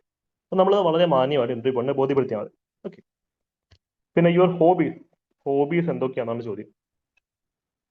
നിങ്ങൾ എഴുതുക, നിങ്ങളുടെ ഹോബീസ് എന്താണെന്നുള്ളത് നിങ്ങൾ വളരെ ഫ്രാങ്ക് ആയിട്ട് എഴുതുക. റീഡിങ്, റൈറ്റിംഗ്, ചില ആൾക്ക് പോയിട്രി ഉണ്ട്, ചില ആൾക്കാർ മിമിക്രി എന്ന് എഴുതിയിട്ടുണ്ട്. ഒരു കുഴപ്പമില്ല, നന്നായി എഴുതാവുന്നതാണ്. മിമിക്രി, ഡാൻസിങ്, വർക്കൗട്ട്, ഫിറ്റ്നസ് ഒക്കെ ആൾക്കാർ എഴുതുന്നതാണ്. അപ്പൊ നിങ്ങളുടെ ഹോബി എന്താണെന്നുള്ളത് നിങ്ങൾക്ക് മാത്രമേ അറിയുള്ളൂ. ഇവിടെ സ്റ്റാൻഡ് ഔട്ട് ചെയ്യാൻ ഒരു ഓപ്പർച്യൂണിറ്റി ഉണ്ടല്ലേ. ഇപ്പൊ എല്ലാവരും ട്രാവലിങ്ങും അല്ലെങ്കിൽ ലിസണിങ് ടു മ്യൂസിക് ഒക്കെയാണ് ഹോബി എഴുതാം. റീഡിങ് കുറച്ച് ആൾക്കാർ എഴുതാറുണ്ട്. അല്ലെങ്കിൽ നിങ്ങൾക്ക് വേണമെങ്കിൽ ചില ആൾക്കാർക്ക് റീഡിങ് എഴുതാൻ പേടിയാണ്. കാര്യം അവർ വാങ്ങുന്ന ഒരു പർട്ടിക്കുലർ ജോൺറ ആയിരിക്കും. ഇപ്പം മറ്റ് സ്ഥലത്ത് നിന്ന് ചോദ്യങ്ങൾ വന്നാൽ എന്ത് ചെയ്യും? അങ്ങനെ പെട്ടു. അപ്പം എന്ത് ചെയ്യുക? റീഡിങ് നോൺ ഫിക്ഷണൽ ബുക്ക് ഞാൻ എഴുതിയ ഞാൻ ഫിക്ഷൻസ് വായിക്കാറില്ല, പക്ഷെ നോൺ ഫിക്ഷൻസ് അത്യാവശ്യം വായിക്കും. റീഡിങ് നോൺ ഫിക്ഷണൽ ബുക്സ് എഴുതി. ഇപ്പം നമുക്ക് അവിടെ നിന്ന് മാത്രമേ ക്വസ്റ്റ്യൻസ് വരത്തുള്ളൂ. അല്ലെങ്കിൽ നിങ്ങൾക്ക് ഏറ്റവും ഇഷ്ടപ്പെട്ട ജോൺറ എഴുതാം. Reading books related to astronomy. അപ്പൊ നമുക്ക് അവിടുന്ന് മാത്രമേ ചോദ്യങ്ങൾ വരുള്ളൂ. മനസ്സിലായോ? പിന്നെ ആൻസർ പറയാൻ എളുപ്പമാണ്. നിങ്ങൾ മാധവിക്കുട്ടിയുടെ പുസ്തകങ്ങൾ മാത്രമേ വായിക്കുന്നതാണെങ്കിൽ റീഡിങ് ഫിക്ഷൻസ് ബൈ മാധവിക്കുട്ടി എന്ന് എഴുതിയാൽ മതി. കവിത ചിലപ്പോൾ നിങ്ങൾ ONV കുറിപ്പിന്റെ ഒരു 10 കവിത പണ്ട് പഠിച്ചിട്ടുണ്ടായിരിക്കും. അപ്പം റീഡിങ് ONV കുറിപ്സ് കവിത, പോയംസ് അങ്ങനെ എഴുതിയാൽ മതി അല്ലേ. കുക്കിംഗ് എഴുതാം, കുക്കിംഗ് എഴുതൊരു കുഴപ്പമില്ല അല്ലേ. ചില ആൾക്കാർ ക്ലീനിങ് ആൻഡ് അറേഞ്ചിങ് ഒരു ഹോബി ആയിട്ട് എഴുതുന്നുണ്ട്. നമുക്കതൊരു ഹോബി ആയിട്ട് ഇന്റർവ്യൂ പാനലിൽ ചില മെമ്പേഴ്സ് അംഗീകരിക്കണമെന്നില്ല, പക്ഷേ അതൊരു ഹോബി തന്നെയാണല്ലേ. ന്യൂസ് പേപ്പർ റീഡിങ് നമുക്ക് ഹോബിയായിട്ട് എഴുതാം, വളരെ നല്ലൊരു ഹോബിയാണ്. Very good. അപ്പൊ അതൊക്കെ എഴുതാവുന്നതാണ്. ക്ലീനിങ് അങ്ങനെ ഒരു ഹോബി ആയിട്ട് വെച്ച് കഴിഞ്ഞാൽ എത്ര വർക്കൗട്ട് ആണെന്ന് എനിക്ക് അറിയില്ല കേട്ടോ. ടീച്ചിങ് ഹോബി ആയിട്ട് വെക്കാം. Very good. ടീച്ചിങ് ഹോബി ആയിട്ട് വെക്കാം. അപ്പൊ നിങ്ങൾക്ക് അതൊക്കെ ക്രിയേറ്റീവായിട്ട് എന്തും ചെയ്യാം. നമ്മൾ അതൊക്കെ എങ്ങനെ പറഞ്ഞ് ഫലിപ്പിക്കുന്നു എന്നുള്ളതനുസരിച്ചിരിക്കും കാര്യങ്ങൾ വരാം അല്ലെ. Yes, watching vlogs, watching YouTube അങ്ങനെ ഹോബി ആയിട്ട് വെക്കണ്ട, വ്ളോഗ്സ് അങ്ങനെ വെക്കണ്ട. ഓക്കെ. യെസ്. കുക്കിങ്ങിനെ പറ്റി ആണെന്നുണ്ടെങ്കിൽ ചിലപ്പോൾ ചോദിക്കും എന്താണ് കുക്ക് ചെയ്യുന്നത്. ബ്രെഡും ഓംലെറ്റ് എന്ന് പറഞ്ഞേക്കില്ല, മുട്ട പുഴുങ്ങും മാഗി ഉണ്ടാക്കും എന്ന് പറഞ്ഞേക്കില്ല. നിങ്ങൾ ഉണ്ടാകുന്ന എന്തെങ്കിലും 4-5 ഡിഷസിന്റെ പേര് പറയാം, അതിന്റെ ഫ്ലേവേഴ്സ് എന്തൊക്കെയാണെന്ന് പറയാം. കുക്കിങ്ങിന്റെ കുലിനറി സ്കിൽസ് എന്തൊക്കെയാണെന്ന് ജസ്റ്റ് ഒന്ന് മെൻഷൻ ചെയ്യാം. Okay, right. വാച്ചിങ് ക്രിക്കറ്റ് ഒക്കെ ഹോബി ആയിട്ട് എഴുതും, ഒരു കുഴപ്പമില്ല, ധൈര്യമായിട്ട് എഴുതിയോ. Okay, watching cricket. ഗാർഡനിങ് എഴുതാം. കേരള ഡിഷസ് പറയാം. ഓക്കെ, ശരി. നല്ല നമുക്ക് കുറെ കുക്സ് ഉണ്ട് കേട്ടോ ക്ലാസ്സിൽ, കൊള്ളാം. Yes, good. ഓൺലൈൻ ചെസ് ഒക്കെ എഴുതാവുന്നതാണ്, ഒരു കുഴപ്പമില്ല. Okay, singing, no problem. ഇപ്പൊ നമ്മൾ ബയോഡേറ്റയുടെ ലാസ്റ്റ് ഘട്ടത്തിലേക്ക് വരുവാണ്. ഞാൻ ഇതൊന്ന് ഡിസ്കസ് ചെയ്ത് കഴിഞ്ഞിട്ട് നിങ്ങളുടെ എല്ലാ ഡൗട്ട്സും ഞാൻ അഡ്രസ് ചെയ്യാം കേട്ടോ. ഓക്കെ. ഈ ഒരു കോളം പല ആൾക്കാരും മിസ്റ്റേക്ക് ചെയ്യുന്ന ഒരു കോളമാണ്. ഇത് എം ടി ആക്കി ഇടും. ഇത് എം ടി ആക്കി ഇടാൻ പാടില്ല. ഇവിടെ നോക്കൂ, ഇൻട്രസ്റ്റ്, പാർട്ടിസിപ്പേഷൻ, അച്ചീവ്മെന്റ്. താങ്കളുടെ താല്പര്യങ്ങളും പ്രവർത്തനങ്ങളും നേട്ടങ്ങളെയും പറ്റിയാണ് ചോദിക്കുന്നത്. ഇപ്പൊ ചില ആൾക്കാർ ഞാൻ സ്പോർട്സ് ഒന്നും ചെയ്യാറില്ല സാർ, എനിക്ക് ഓടാനും ചാടാനും വയ്യ. നിങ്ങൾ ഓടുകയും ചാടുകയും വേണ്ട. ആരെങ്കിലും ഓടുകയും ചാടുകയും ചെയ്യുന്നത് കാണുന്നത് നിങ്ങൾക്ക് ഇഷ്ടമാണോ? സ്പോർട്സ് കാണുന്നത് ഇഷ്ടം, ഇൻട്രസ്റ്റ് എന്നാണ് ചോദിച്ചിട്ടുള്ളത് അല്ലെ. അപ്പൊ നിങ്ങൾക്ക് ബേസിക് സംഭവം അവിടെ എഴുതാം. സ്പോർട്സിനകത്ത് ഒബ്സർവിങ് ഈ സംഭവം എന്നുള്ള കാര്യം നമുക്ക് എഴുതാം അല്ലെ. കൾച്ചറൽ ആക്ടിവിറ്റീസ്, നിങ്ങൾ സ്കൂളിലോ കോളേജിലോ എവിടെയെങ്കിലും നേഴ്സറി പഠിക്കുമ്പോഴെങ്കിലും നേഴ്സറി ഗാനം പാടി കാണത്തില്ലേ? അങ്ങോട്ടേക്ക് പോകണമെന്നല്ല പറയുന്നത്. കൾച്ചറൽ ആക്ടിവിറ്റീസിൽ പങ്കെടുക്കാത്ത ആൾക്കാർ കുറവാണ്. നിങ്ങളൊന്ന് ആലോചിച്ച് നിങ്ങൾ എവിടെയാണ് പങ്കെടുത്തിട്ടുള്ളത്? പാട്ട് പാടുക, അതൊക്കെ ഇൻട്രസ്റ്റ് ആണെന്ന് ചോദിച്ചിട്ടുള്ളത്. നിങ്ങളുടെ ഗോൾഡ് മെഡൽ വേണമെന്നോ റാങ്ക് വേണമെന്നോ നിർബന്ധമൊന്നുമില്ല, അത് എഴുതാവുന്നതാണ്. Social activities, volunteering. കോവിഡിന്റെ സമയത്ത്, ഫ്ലഡിന്റെ സമയത്ത് എന്തെങ്കിലുമൊക്കെ സഹായം ചെയ്യാത്ത ആരെങ്കിലും ഉണ്ടായിരിക്കും? അപ്പൊ നമുക്ക് അതൊക്കെ വോളണ്ടിയറിങ് അത് എഴുതാം. നിങ്ങൾ ബ്ലഡ് ഡൊണേഷൻ കൊടുത്തിട്ടുള്ള ആൾക്കാരായിരിക്കും അല്ലേ, നമുക്ക് വോളണ്ടിയറിങ് ആക്ടിവിറ്റീസ് അത് എഴുതാം. സയൻസ് ആൻഡ് ടെക്നോളജി ഒരുപക്ഷെ ഇത് എല്ലാവർക്കും ഉണ്ടാവണമെന്നില്ല. നിങ്ങൾ സയൻസ് ബാക്ക്ഗ്രൗണ്ട് പഠിച്ചൊരു വ്യക്തി ആണെങ്കിൽ നിങ്ങൾ കോളേജിൽ ഫൈനൽ ഇയർ ചെയ്തിട്ടുള്ള പ്രോജക്റ്റ് വേണമെങ്കിൽ എഴുതാവുന്നതാണ്. അത് തെറ്റാന്ന് പറയാൻ പറ്റില്ല. അതൊക്കെ നമ്മൾ ക്രിയേറ്റീവായിട്ട് എങ്ങനെ എഴുതുന്നു, എങ്ങനെ നമ്മൾ ആൻസേഴ്സ് ആർട്ടിക്കുലേറ്റ് ചെയ്യുന്നുള്ളത് അനുസരിച്ചാണ് അതൊക്കെ ഇരിക്കാം. ഓക്കെ. NCC, സ്കൗട്ട്, ഗൈഡ്, അതൊക്കെ എഴുതാവുന്നതാണ് ഉണ്ടെങ്കിൽ. ഓക്കെ. ഇത് എം ടി ആക്കി ഇടുന്ന ഒരു പ്രവണത പല സ്ഥലത്തും ഉണ്ട്. അങ്ങനെ ചെയ്യരുത്. ഓക്കെ. എല്ലായിടത്തും ഒന്നും NCC എഴുതിയില്ല. വോളണ്ടിയറിങ്ങും ഇവിടെ എല്ലായിടത്തും NCC എഴുതില്ല, മാറ്റി മാറ്റി എഴുതാം കേട്ടോ. ഓക്കെ. ഇനി അടുത്തത് ഈ 3 കോളംസ് ആണ്. നമുക്ക് സൈക്കോളജിസ്റ്റ് ഇന്റർവ്യൂ പാനൽ കാണും. അപ്പൊ ഇന്റർവ്യൂ പാനൽ ഒരു ചെയർമാൻ ഉണ്ടാവും, പിന്നെ ഒരു സൈക്കോളജിസ്റ്റ്, ഒരു ഡിപ്പാർട്ട്മെന്റ് റിപ്രസെന്റേറ്റീവ്, പിന്നെ ചിലപ്പോൾ 1-2 ആൾക്കാർ എക്സ്ട്രാ ഉണ്ടാവും. അപ്പൊ ഇവിടെയാണ് സൈക്കോളജിസ്റ്റ് നമ്മളെ ഇവാലുവേറ്റ് ചെയ്യുന്ന പ്രധാനപ്പെട്ട ഏരിയാസ്. ടോട്ടൽ ഇവാലുവേഷൻ ഉണ്ട്, എന്നാൽ ഈ ഒരു ഏരിയ കുറച്ച് സൂക്ഷിക്കണം. ഇവിടെ മോട്ടിവേറ്റിംഗ് ഫാക്ടേഴ്സ്, നിങ്ങൾക്ക് ഒരു KS ഓഫീസർ ആണ്. What is your motivation factor? നിങ്ങൾ അംബീഷൻ എന്ത്? നിങ്ങളുടെ ഭാവിയിലുള്ള അംബീഷൻ എന്ത്? ചില ആൾക്കാർ ഇതും തമ്മിൽ ഒരു ബന്ധം കാണാത്ത. നിങ്ങൾ എഴുതുമ്പോൾ ഈ മോട്ടിവേറ്റിംഗ് ഫാക്ടറും അംബീഷനും ലിങ്ക്ഡ് ആയിരിക്കണം. ചില ആൾക്കാരെ സംബന്ധിച്ച് ഇത് തമ്മിൽ ഒരു പരസ്പര ബന്ധവും കാണത്തില്ല, അലുവേ മത്തിക്കറിയുമ്പോഴിരിക്കും. That should not be the case. നിങ്ങളുടെ മോട്ടിവേറ്റിംഗ് ഫാക്ടർ എന്താണോ, നിങ്ങളുടെ അംബീഷൻ എന്താണോ, അത് ലിങ്ക്ഡ് ആയിരിക്കണം. അത് പരസ്പര ബന്ധം, പരസ്പര പൂരകങ്ങളായിരിക്കണം. It should complement each other. Okay. അപ്പൊ ആ രീതിയിൽ ഒന്ന് എഴുതാം. നിങ്ങളുടെ സ്ട്രെങ്ത് ആൻഡ് വീക്ക്നെസ് നിങ്ങൾക്കായിരിക്കും അറിയാൻ പറ്റുക. നമ്മൾ പറയുന്നത് നമ്മളെ ഏറ്റവും വലിയ ശത്രു നമ്മൾ തന്നെയാണെന്ന് പറയാറുണ്ടല്ലേ. നമ്മുടെ ലക്ഷ്യത്തിന് നടുക്ക് നിൽക്കുന്ന നമ്മുടെ ഏറ്റവും വലിയ ശത്രു അത് നമ്മൾ തന്നെയെന്ന് പറയാറുണ്ട്. അപ്പൊ അത്രയും ഫിലോസഫിക്കൽ ആയിട്ടുള്ള സ്ട്രെങ്ത് ആൻഡ് വീക്ക്നെസ് എന്ന് എഴുതി വെക്കരുത്. വളരെ പ്ലെയിൻ ആയിട്ടുള്ള എഴുതുക. വീക്ക്നെസ് എഴുതുമ്പോൾ ശ്രദ്ധിക്കുക, ഈ ഓവർ തിങ്കിങ്. മനുഷ്യന്മാരായി ഓവർ തിങ്ക് ചെയ്യും. മനുഷ്യന്മാരെല്ലാവരും ഇമോഷണൽ ആണല്ലോ. ഞാനും നിങ്ങളോടൊപ്പം എല്ലാ മനുഷ്യന്മാരും ഇമോഷണൽ ആണ്, എല്ലാവരും ഓവർ തിങ്ക് ചെയ്യുന്ന ആൾക്കാരാണ്. പക്ഷെ അതൊന്നും ഇവിടെ എഴുതാതിരിക്കാൻ ശ്രമിക്കുക. അത് നമ്മളെ ബാക്ക് ഫയർ ചെയ്യും. ഓവർ തിങ്കിങ് അല്ലെങ്കിൽ ഇമോഷണലി ചില ആൾക്കാർ ഇമോഷണലി വളറബിൾ, വെരി പെട്ടെന്ന് ദേഷ്യം വരും എന്നൊക്കെ പറഞ്ഞ ആൾക്കാർ എഴുതാറുണ്ട്. ഒന്നും ഒരിക്കലും എഴുതാൻ പാടില്ല. You are going to be a bureaucrat. അപ്പോൾ ന്യൂട്രൽ ആയിട്ടുള്ള വീക്ക്നെസ് എഴുതുക. അപകടകരമായിട്ടുള്ള വീക്ക്നെസ്സുകൾ കംപ്ലീറ്റ്ലി അവോയ്ഡ് ചെയ്യുക. ഓക്കെ. ചില ആൾക്കാർ എഴുതാണ് fear of losing loved ones എന്നൊക്കെ പറയുന്നത്. സി എല്ലാ മനുഷ്യനും ഉള്ള ഒരു വീക്ക്നെസ് മനുഷ്യന്മാർക്കെല്ലാം ഉണ്ട്. അറ്റ് ദ സെയിം ടൈം അത് ഇവിടെ എഴുതേണ്ട കാര്യമില്ല. അത് നമ്മൾ ഇവിടെ എഴുതി കഴിഞ്ഞാൽ നമ്മളെ വളരെ എന്താ പറയാ, ഇയാൾക്ക് എന്താ പറയുക, ഒരു സ്ട്രോങ് ബ്യൂറോക്രാറ്റ് ആവാൻ, ഡിസിഷൻ മേക്കിംഗ് സ്കില്ലുള്ള ബ്യൂറോക്രാറ്റ് ആവാനുള്ള കപ്പാസിറ്റി ഉണ്ടോ എന്നൊക്കെയുള്ള ചിന്ത ഇന്റർവ്യൂ പാനലിന്റെ ഉള്ളിൽ വരും. സോ റെഡ് ഫ്ലാഗ്സ് ഉയർത്താത്ത വീക്ക്നെസ്സുകളും സ്ട്രെങ്തും എഴുതാണ് നല്ലത്. ഓക്കെ, ഇപ്പൊ സ്ട്രെങ്ത്തിന്റെ അവിടെ നിങ്ങൾക്ക് എല്ലാവർക്കും എഴുതാം. Confidence, determination, grit, courage. ശരി, അതൊക്കെ ഉള്ളതുകൊണ്ടാണല്ലോ ഇത്തരം ഘട്ടങ്ങൾ കഴിഞ്ഞ് ഇവിടെ വരെ എത്തി നിൽക്കുന്നത്. അപ്പൊ അതൊക്കെ എല്ലാവർക്കും എഴുതാവുന്നതാണ്. ഇത് എഴുതുമ്പോഴും ഈ പറയുന്ന വീക്ക്നെസ്സും അംബീഷനും, മോട്ടിവേഷൻ ഫാക്ടറും അംബീഷനോട് എന്തെങ്കിലും കണക്ഷൻ ഉണ്ടാവണം. ഓക്കെ, ഭയങ്കര കണക്ഷൻ എന്നല്ല, എന്തെങ്കിലും ഒരു കണക്ഷൻ എസ്റ്റാബ്ലിഷ് ചെയ്യാൻ പറ്റണം. അപ്പൊ അതാണ് ബയോഡേറ്റ ഫില്ലിങ്ങിന്റെ കാര്യത്തിൽ എനിക്ക് ചുരുക്കി ഒന്ന് പറയാനുള്ളത്. ഓക്കെ, ബയോഡേറ്റ ഫില്ല് ചെയ്യുക. റിപ്പീറ്റ്, ഇതാണ് നിങ്ങളുടെ ജാതകം. നിങ്ങളുടെ ഇന്റർവ്യൂ എങ്ങോട്ടേക്ക് പോകും, എങ്ങനെ സ്റ്റീർ ചെയ്യും, ഏതൊക്കെ ചോദ്യങ്ങൾ വരും എന്ന് നമുക്ക് ഒരു റോഡ് മാപ്പ് തരുന്ന ബയോഡേറ്റയാണ്. ഭാഗ്യത്തിന് നിങ്ങളുടെ ബയോഡേറ്റ നിങ്ങൾ തന്നെയാണ് തയ്യാറാക്കുന്നത്. ഇത് വെച്ച് നമുക്ക് മാർക്ക് ബൂസ്റ്റ് ചെയ്യാൻ പറ്റും. ഓക്കെ, നമുക്കിനി ചില ആൾക്കാർ വീക്ക്നെസ്സിനകത്ത് എഴുതുന്നതാണ് ടോക്ക് ടീം. അത് നല്ലൊരു ഒരു വീക്ക്നെസ് ആണ്. ഫോർ എക്സാമ്പിൾ എന്റെ ഒരു പണ്ടൊരു സ്റ്റുഡന്റ്, അദ്ദേഹം വീക്ക്നെസ്സിൽ വെച്ചിട്ടുള്ളത് ടോക്ക് ടീം എന്നുള്ളത് തന്നെയായിരുന്നു. സബ് ഇൻസ്പെക്ടർ ആയിട്ടുള്ള ഇന്റർവ്യൂവിന് പോയതാണ്. അപ്പോ അദ്ദേഹത്തിന്റെ അടുത്ത് എന്തോ ചോദ്യം ചോദിച്ചു. അപ്പം അദ്ദേഹം അതിങ്ങനെ വളവള പറഞ്ഞുകൊണ്ടിരിക്കുകയാണ്. അപ്പൊ ഇന്റർവ്യൂ ബോർഡ് പുള്ളി ഇടയ്ക്ക് ഇന്ററപ്റ്റ് ചെയ്തു. അപ്പം അവർ സാറിന് ചുരുക്കി പറഞ്ഞിട്ടെന്ന് ചോദിച്ചു. അപ്പൊ പുള്ളി പറഞ്ഞൊരു കാര്യം, സാർ എന്റെ വീക്ക്നെസ്സിനകത്ത് ടോക്ക് ടീം ആണ് ഞാനെന്ന് വളരെ എഴുതിയിട്ടുണ്ടെന്ന് പറഞ്ഞു. അപ്പൊ ഇന്റർവ്യൂ ഇവിടെ വന്നിട്ട് ചിരിച്ചു. പുള്ളി 13 പറഞ്ഞു, ഹയസ്റ്റ് സ്കോർ ഉണ്ടായിരുന്നു ആ പ്രാവശ്യം. അപ്പൊ ടോക്ക് ടീം ആണെന്ന് പുള്ളി പറഞ്ഞത് ബയോഡേറ്റയ്ക്കകത്ത് എഴുതിയിട്ടുണ്ട്, പുള്ളി ക്യാരക്ടർ റിഫ്ലക്ട് ആയിരുന്നു. പക്ഷെ വളരെ ഫണ്ണി ആയിട്ട് പുള്ളി ആർട്ടിക്കുലേറ്റ് ചെയ്തു. പ്ലീസ് നിങ്ങൾ ഇന്ന് ചുരുക്കി പറയും, നിങ്ങൾ എന്താ ചുരുക്കി പറയാത്തെന്ന് ചോദിച്ചപ്പോഴത്തേക്കും, ഐ എം സോറി സാർ, ഞാൻ ബയോഡേറ്റയിൽ അത് എഴുതിയിട്ടുണ്ടായിരുന്നു, ഞാൻ കുറച്ച് ടോക്ക് ടീം ആയിട്ടുള്ള വ്യക്തി ആയിപ്പോയി എന്ന് പറഞ്ഞു. അത് ഇന്റർവ്യൂ വളരെ പോസിറ്റീവായിട്ടാണ് എഴുതുന്നത്. അപ്പൊ നിങ്ങൾ ആ സിനാരിയോ എങ്ങനെ ഹാൻഡിൽ ചെയ്യുന്നു അനുസരിച്ചിരിക്കും. നിങ്ങൾക്ക് എന്ത് വേണത് എഴുതാം, പക്ഷെ നിങ്ങളത് എങ്ങനെ ഹാൻഡിൽ ചെയ്യുന്നു എന്നുള്ളത് അനുസരിച്ചാണ് കാര്യങ്ങൾ ഇരിക്കുക. Okay, yes. സോ ഈ ഒരു കാര്യം പുള്ളി ടീച്ചിങ്ങും ഉള്ളത്, അപ്പം ബയോളജി എല്ലാം കണക്റ്റഡ്. പുള്ളി ടീച്ചിങ് ആണ്, ഞങ്ങൾ ടീച്ചേഴ്സ് കുറച്ച് ടോക്റ്റീവ് ആണല്ലോ എക്സ്ട്രാ. അപ്പം പുള്ളി ക്യാരക്ടർ ഒന്ന് റിഫ്ലക്റ്റഡ് ആയി, ബയോഡേറ്റയ്ക്ക് എഴുതിയിട്ടുമുണ്ട്. അപ്പൊ എല്ലാം കണക്ഷൻ ഉണ്ടായിരുന്നു. സോ അത് സൈക്കോളജിസ്റ്റ് വാസ് ഓൾസോ ഹാപ്പി. ഇവിടെ കള്ളം പറയാനുള്ള ചിന്ത വരും. അതവിടെ ഇരിക്കട്ടെ. ഇനി ചില ബേസിക് റൂൾസ്. ഇവിടെ നമ്മൾ എങ്ങനെയാണ് ഇന്റർവ്യൂ റൂമിലേക്ക് കയറേണ്ടത് എന്നൊക്കെയുള്ള കാര്യങ്ങൾ വളരെ ഇമ്പോർട്ടൻ്റ് ആണ്. ചുമ്മാ പാർക്കിലോ ബീച്ചിലോ കയറി പോകുന്നത് ഇന്റർവ്യൂ റൂമിലേക്ക് കയറി പോകുന്നത്, you should maintain certain decorum. നിങ്ങൾ പ്രാക്ടീസ് ചെയ്യണം. ഉറപ്പായിട്ടും നിങ്ങളുടെ ബെഡ്റൂമിലേക്കോ അല്ലെങ്കിൽ ഒരു റൂമിലേക്കോ ചുമ്മാ കതവ് തുറന്ന് കയറി വരുന്നിട്ട് പ്രാക്ടീസ് ചെയ്ത് 10 പ്രാവശ്യം പ്രാക്ടീസ് റെഡിയാവും. ചിലപ്പം ആ PSCയുടെ ഇന്റർവ്യൂ റൂമിന്റെ പുറത്തേക്കുന്ന ഗാർഡ് നമ്മുടെ അടുത്ത് പറയാം, നിങ്ങൾ പെർമിഷൻ ഒന്നും ചോദിക്കണം, കയറിക്കോന്ന് പറയും. അവർ നിങ്ങൾ എക്സ്പെക്ട് ചെയ്യുന്നത് നിങ്ങൾ നോക്കൊന്നും ചെയ്യേണ്ട, പെർമിഷൻ ചോദിക്കേണ്ട, കയറിക്കോളൂ എന്ന് അദ്ദേഹം നിങ്ങൾക്ക് ഡയറക്ഷൻ തരും. എന്നാൽ പോലും ചോദിച്ചിട്ടേ കയറാവും. എൻ്റെ ഒരു ഒപ്പീനിയൻ അതാണ്. ഡോറ് പെതുക്കിലും തുറക്കുക, നിങ്ങളുടെ തല അല്ലെങ്കിൽ ഹാഫ് ബോഡി ഉള്ളിലേക്ക് ഇട്ടിട്ട് സർ അല്ലെങ്കിൽ മാം, ചെയർമാൻ ആരാന്ന് നോക്കണം, സ്ത്രീയാണോ പുരുഷനാണോ നോക്കണം സെന്ററിൽ ഇരിക്കുന്നത്. ഇന്ന ജനറലി സാറിന് വിളിച്ചാലും കുഴപ്പമില്ല, അത്രയും കണ്ണെത്തിയില്ലെങ്കിലും മേ കമിൻ എന്ന് ചോദിക്കുക. അപ്പൊ അവര് നിങ്ങളെ പെർമിറ്റ് ചെയ്യും, നിങ്ങൾക്ക് അകത്തേക്ക് വരാം. നിങ്ങൾ നടന്ന് അവിടെ ചെയർ ഇട്ടിട്ടുണ്ട്. ചെയറും ഇന്റർവ്യൂ പാനലും തമ്മിൽ ഒരു 2-3 ആൾക്കാർ ഫീറ്റ് ഡിഫറൻസ് കാണുമായിരിക്കാം, ഡിപ്പെൻസ് അപ്പം റൂം. അപ്പൊ നിങ്ങൾ വന്നിട്ട് ചെയറിന്റെ മുമ്പിൽ വേണം നിൽക്കാൻ, സൈഡിലല്ല, മുമ്പിൽ നിൽക്കണം. മുമ്പിൽ നിന്നിട്ട് പാനലിലുള്ള ഫസ്റ്റ് ചെയർമാൻ, നടുക്ക് നിൽക്കുന്ന വ്യക്തിയാണ് ചെയർമാൻ, അദ്ദേഹം PSC മെമ്പർ ആയിരിക്കും. അദ്ദേഹത്തിനെ വിഷ് ചെയ്യാം.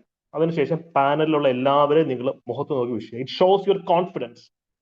നിങ്ങൾ ചുമ്മാ കയറി ഇങ്ങനെ അയ്യോ പത്തോന്ന് കൊണ്ട് ചെന്ന് കഴിഞ്ഞാൽ നിങ്ങളൊരു ഓഫീസർ ആകാൻ പോകുന്ന വ്യക്തിയാണ് അല്ലെ. അപ്പൊ ആ ഒരു ബോഡി ലാംഗ്വേജ് കീപ്പ് ചെയ്തതിനകത്തേക്ക് കയറാം. ചെയർമാനെ വിഷ് ചെയ്യുക, പാനൽ മെമ്പേഴ്സിനെ ഓരോരുത്തരുടെ മുഖത്തേക്ക് വിഷ് ചെയ്യുക. എസ്പെഷ്യലി ഒരു ലേഡി മെമ്പർ ഉണ്ടെങ്കിൽ മസ്റ്റ് ആയിട്ട് അവർ അഡ്രസ് ചെയ്തിരിക്കണം. ഇവിടെ നിങ്ങൾ ഓരോരുത്തരുടെ മുഖത്ത് നോക്കി good morning sir, good morning ma'am എന്ന് പറയുമ്പോൾ അവർ നിങ്ങൾ ഒരുപക്ഷെ മൈൻഡ് ചെയ്യുന്നുണ്ടാവില്ല. അവർ ബയോഡേറ്റ വായിക്കായിരിക്കാം, അല്ലെങ്കിൽ അവർ മറ്റു പല തിരക്കിലും ആയിരിക്കാം. It doesn't matter. നിങ്ങൾ നിങ്ങളുടെ പെർഫോമൻസ് നടത്തുക. അവർ റെസ്പോണ്ട് ചെയ്യുന്നുണ്ടോ നിങ്ങൾ നോക്കണ്ട. ഓക്കെ, എല്ലാവരും വിഷ് ചെയ്യാം. അതിനുശേഷം ചെയർമാൻ പറയും ഇരുന്നോളൂ എന്ന് പറയും, അപ്പൊ നിങ്ങൾ ഇരിക്കുക. മനസ്സിലായല്ലോ? സപ്പോസ് ഇരുത്തിയില്ലെങ്കിലോ, ഒരു കുറച്ച് സമയമായിട്ട് ഇരിക്കാൻ പറയുന്നില്ലെങ്കിലോ, നിങ്ങൾക്ക് പ്രൊആക്റ്റീവായിട്ട് ചോദിക്കാം, സർ മേ ഐ സിറ്റ്, അല്ലെങ്കിൽ do I have your permission to sit, or may take the seat, അങ്ങനെ ചോദിക്കാം. അപ്പൊ അവര് പെർമിറ്റ് ചെയ്യാൻ അവിടെ ഇരിക്കും. ചിലപ്പോൾ അവരൊന്ന് അളക്കും, ഇയാള് എത്ര സമയം നിൽക്കും എന്നവർ നടക്കുന്നതായിരിക്കാം. സോ ഇന്റർവ്യൂ ബോർഡ് ഭയങ്കര ഫണ്ണിയാണ്, ഒരു ഭയങ്കര ഡൈനാമിക് ആണ്. അതുകൊണ്ട് തന്നെ നമുക്ക് അവിടെ ഒരു ക്രിയേറ്റീവ് ഫ്രീഡം ഉണ്ട്. Okay, yes.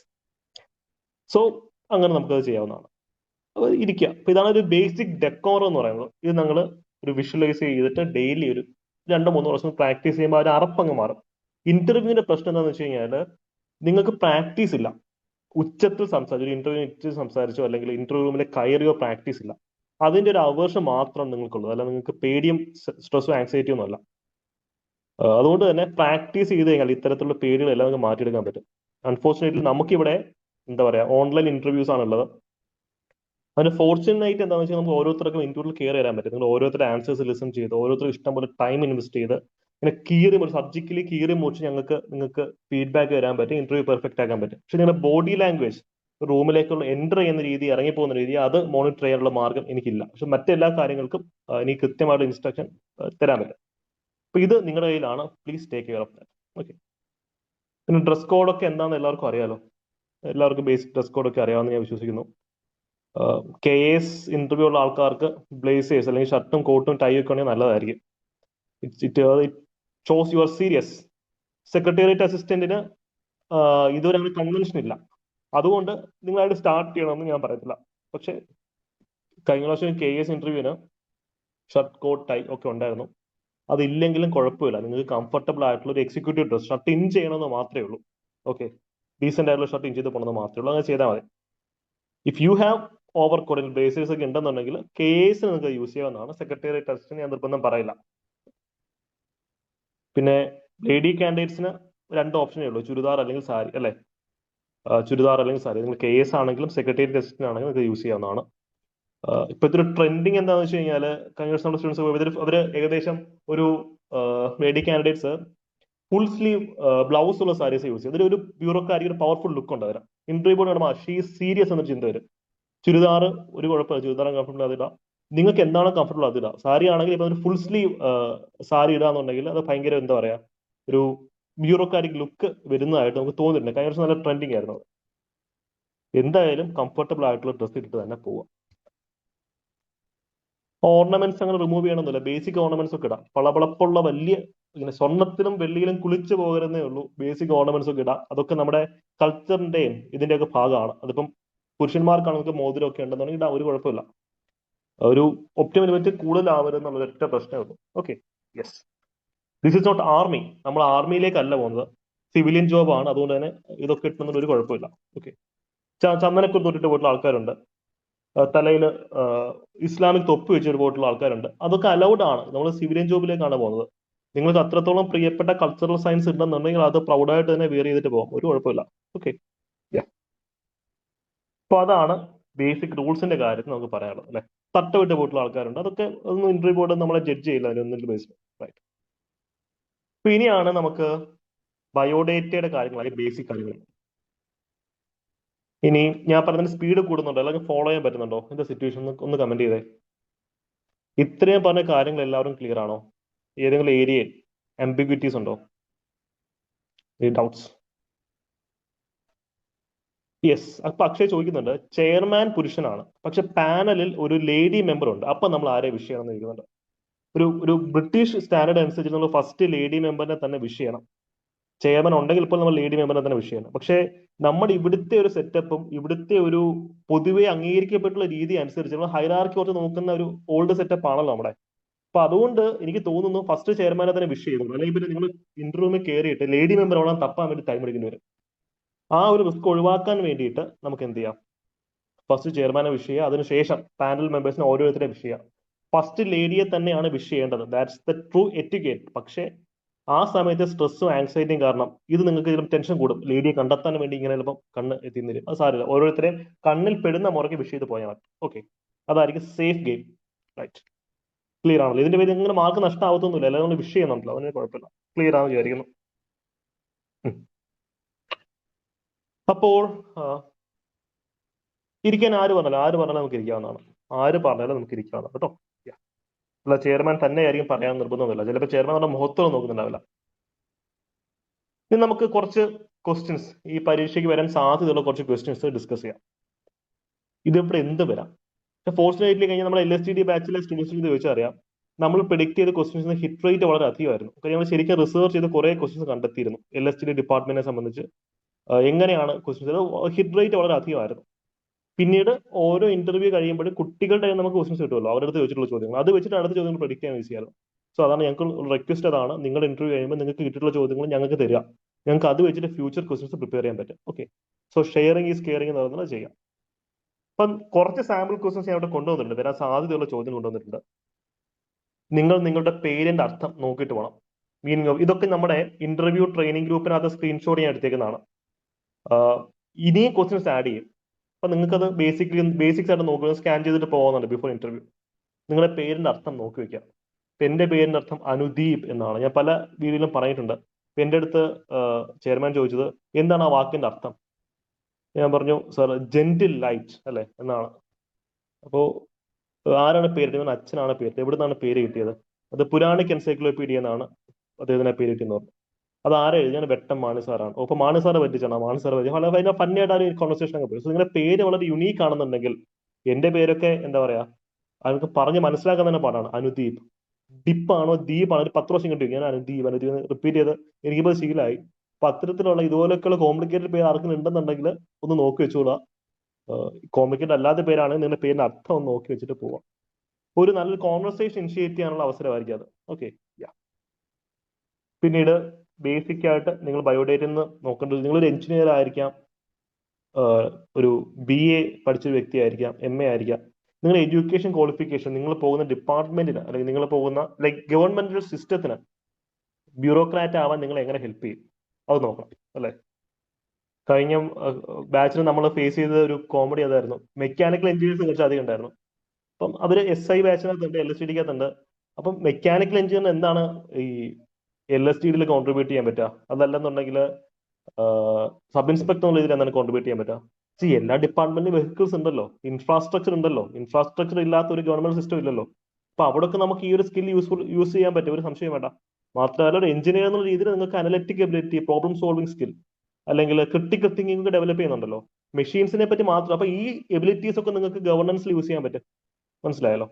അപ്പം അങ്ങനൊക്കെ നമുക്ക് എന്താ പറയാ, തള്ളേണ്ടിടത്തോട് തള്ളാൻ പറ്റണം. മനസ്സിലായല്ലോ? അപ്പോ നിങ്ങളുടെ എഡ്യൂക്കേഷൻ ക്വാളിഫിക്കേഷൻ, ഇപ്പം മറ്റൊരു കക്ഷി അദ്ദേഹം BA ഇംഗ്ലീഷ് ആയിരുന്നു. BA ഇംഗ്ലീഷ് പഠിച്ചൊരു വ്യക്തിയെ സംബന്ധിച്ച് എന്താണ് ഒരു ഒരു ബ്യൂറോക്കാരൻ എന്ന കോൺട്രിബ്യൂഷൻ നടത്താൻ പറ്റുക? നമ്മൾ ലാംഗ്വേജ് പഠിക്കുമ്പോൾ നമ്മുടെ എന്താ പറയാ, കുറെ കപ്പാസിറ്റി കൊടുക്കും. വെൻ വി സ്റ്റഡി ലാംഗ്വേജ് അല്ലെ, നമ്മുടെ കമ്പാഷൻ, എംപതി, അല്ലെങ്കിൽ ക്ലാസിക്സ് നമ്മൾ പഠിക്കുമ്പോൾ നമ്മുടെ ചിന്താഗതി, നമ്മുടെ ചിന്തകൾ കൂടുതൽ വൈഡ് ആവും.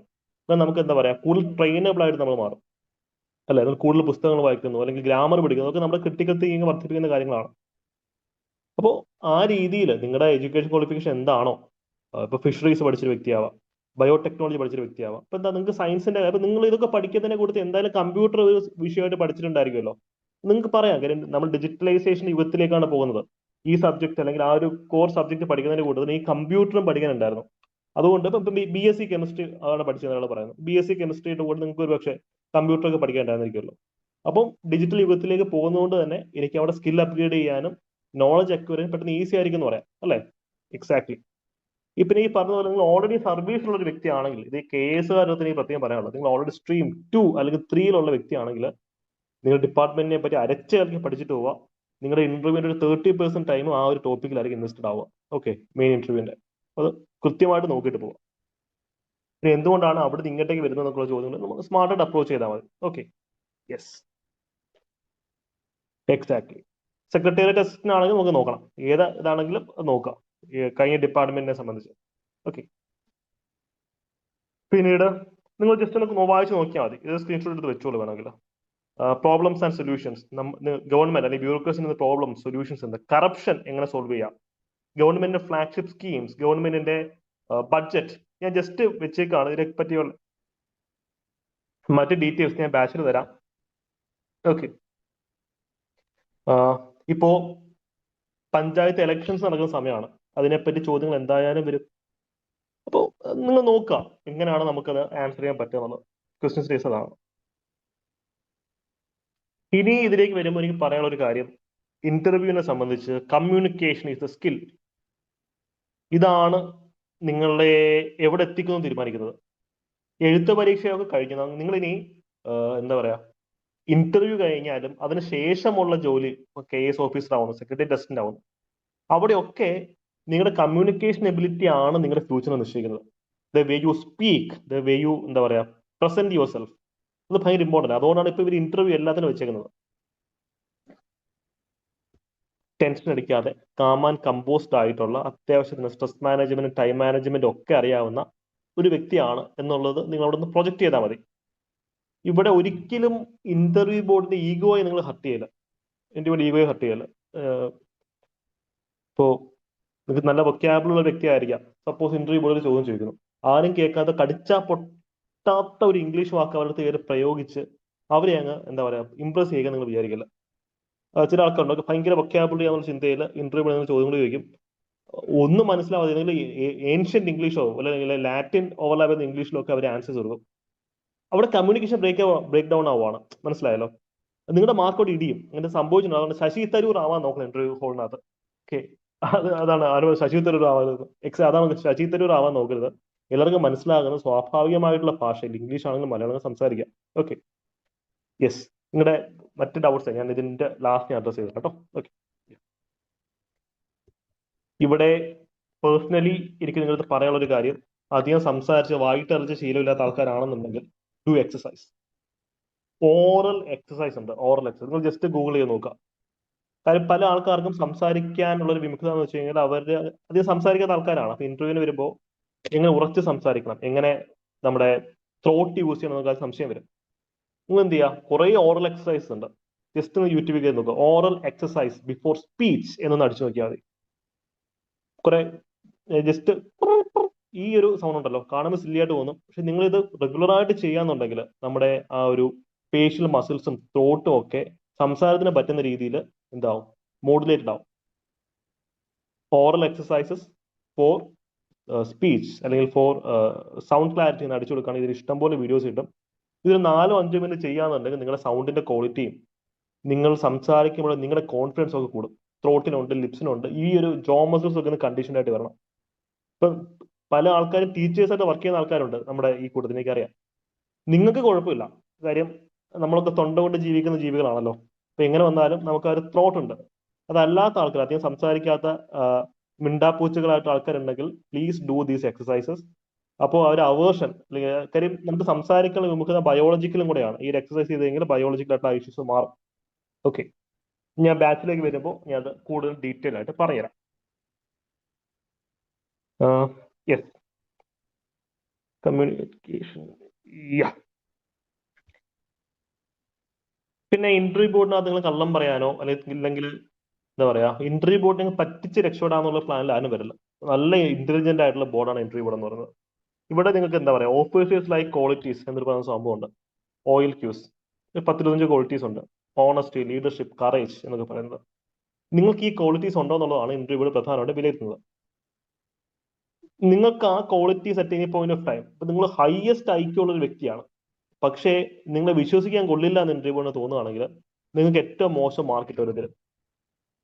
പക്ഷേ നിങ്ങളൊരു ആവറേജ് കാൻഡിഡേറ്റ് ആണ്, പക്ഷെ യു ആർ ട്രസ്റ്റ് വർത്തി എന്ന് തോന്നുകയാണെങ്കിൽ നിങ്ങൾക്ക് ഹയസ്റ്റ് മാർക്ക് വീഴും. അതുകൊണ്ട് തന്നെ നിങ്ങളുടെ ഐക്യൂവിനല്ല ഇന്റർവ്യൂ ബോർഡിൽ മാർക്ക് വീഴുന്നത്, നിങ്ങളുടെ പേഴ്സോണയ്ക്കാണ് എന്നുള്ള കാര്യം മറക്കണ്ട. ഇവിടെ officers like qualities just Google ചെയ്യുക. ഇതിനകത്ത് ഏതൊക്കെ ക്വാളിറ്റീസ് നിങ്ങൾക്ക് സ്വയം ഉണ്ട് എന്ന് സ്വയം ഇവാലുവേറ്റ് ചെയ്യാം. അപ്പം എല്ലാവർക്കും എല്ലാ ക്വാളിറ്റീസും കാണത്തില്ല. അതിൽ 10, 15, 16 ഉണ്ടെങ്കിൽ പോലും ഇറ്റ്സ് ഇനഫ്. ഞാൻ ഈ പറയുന്നതൊക്കെ ഒരു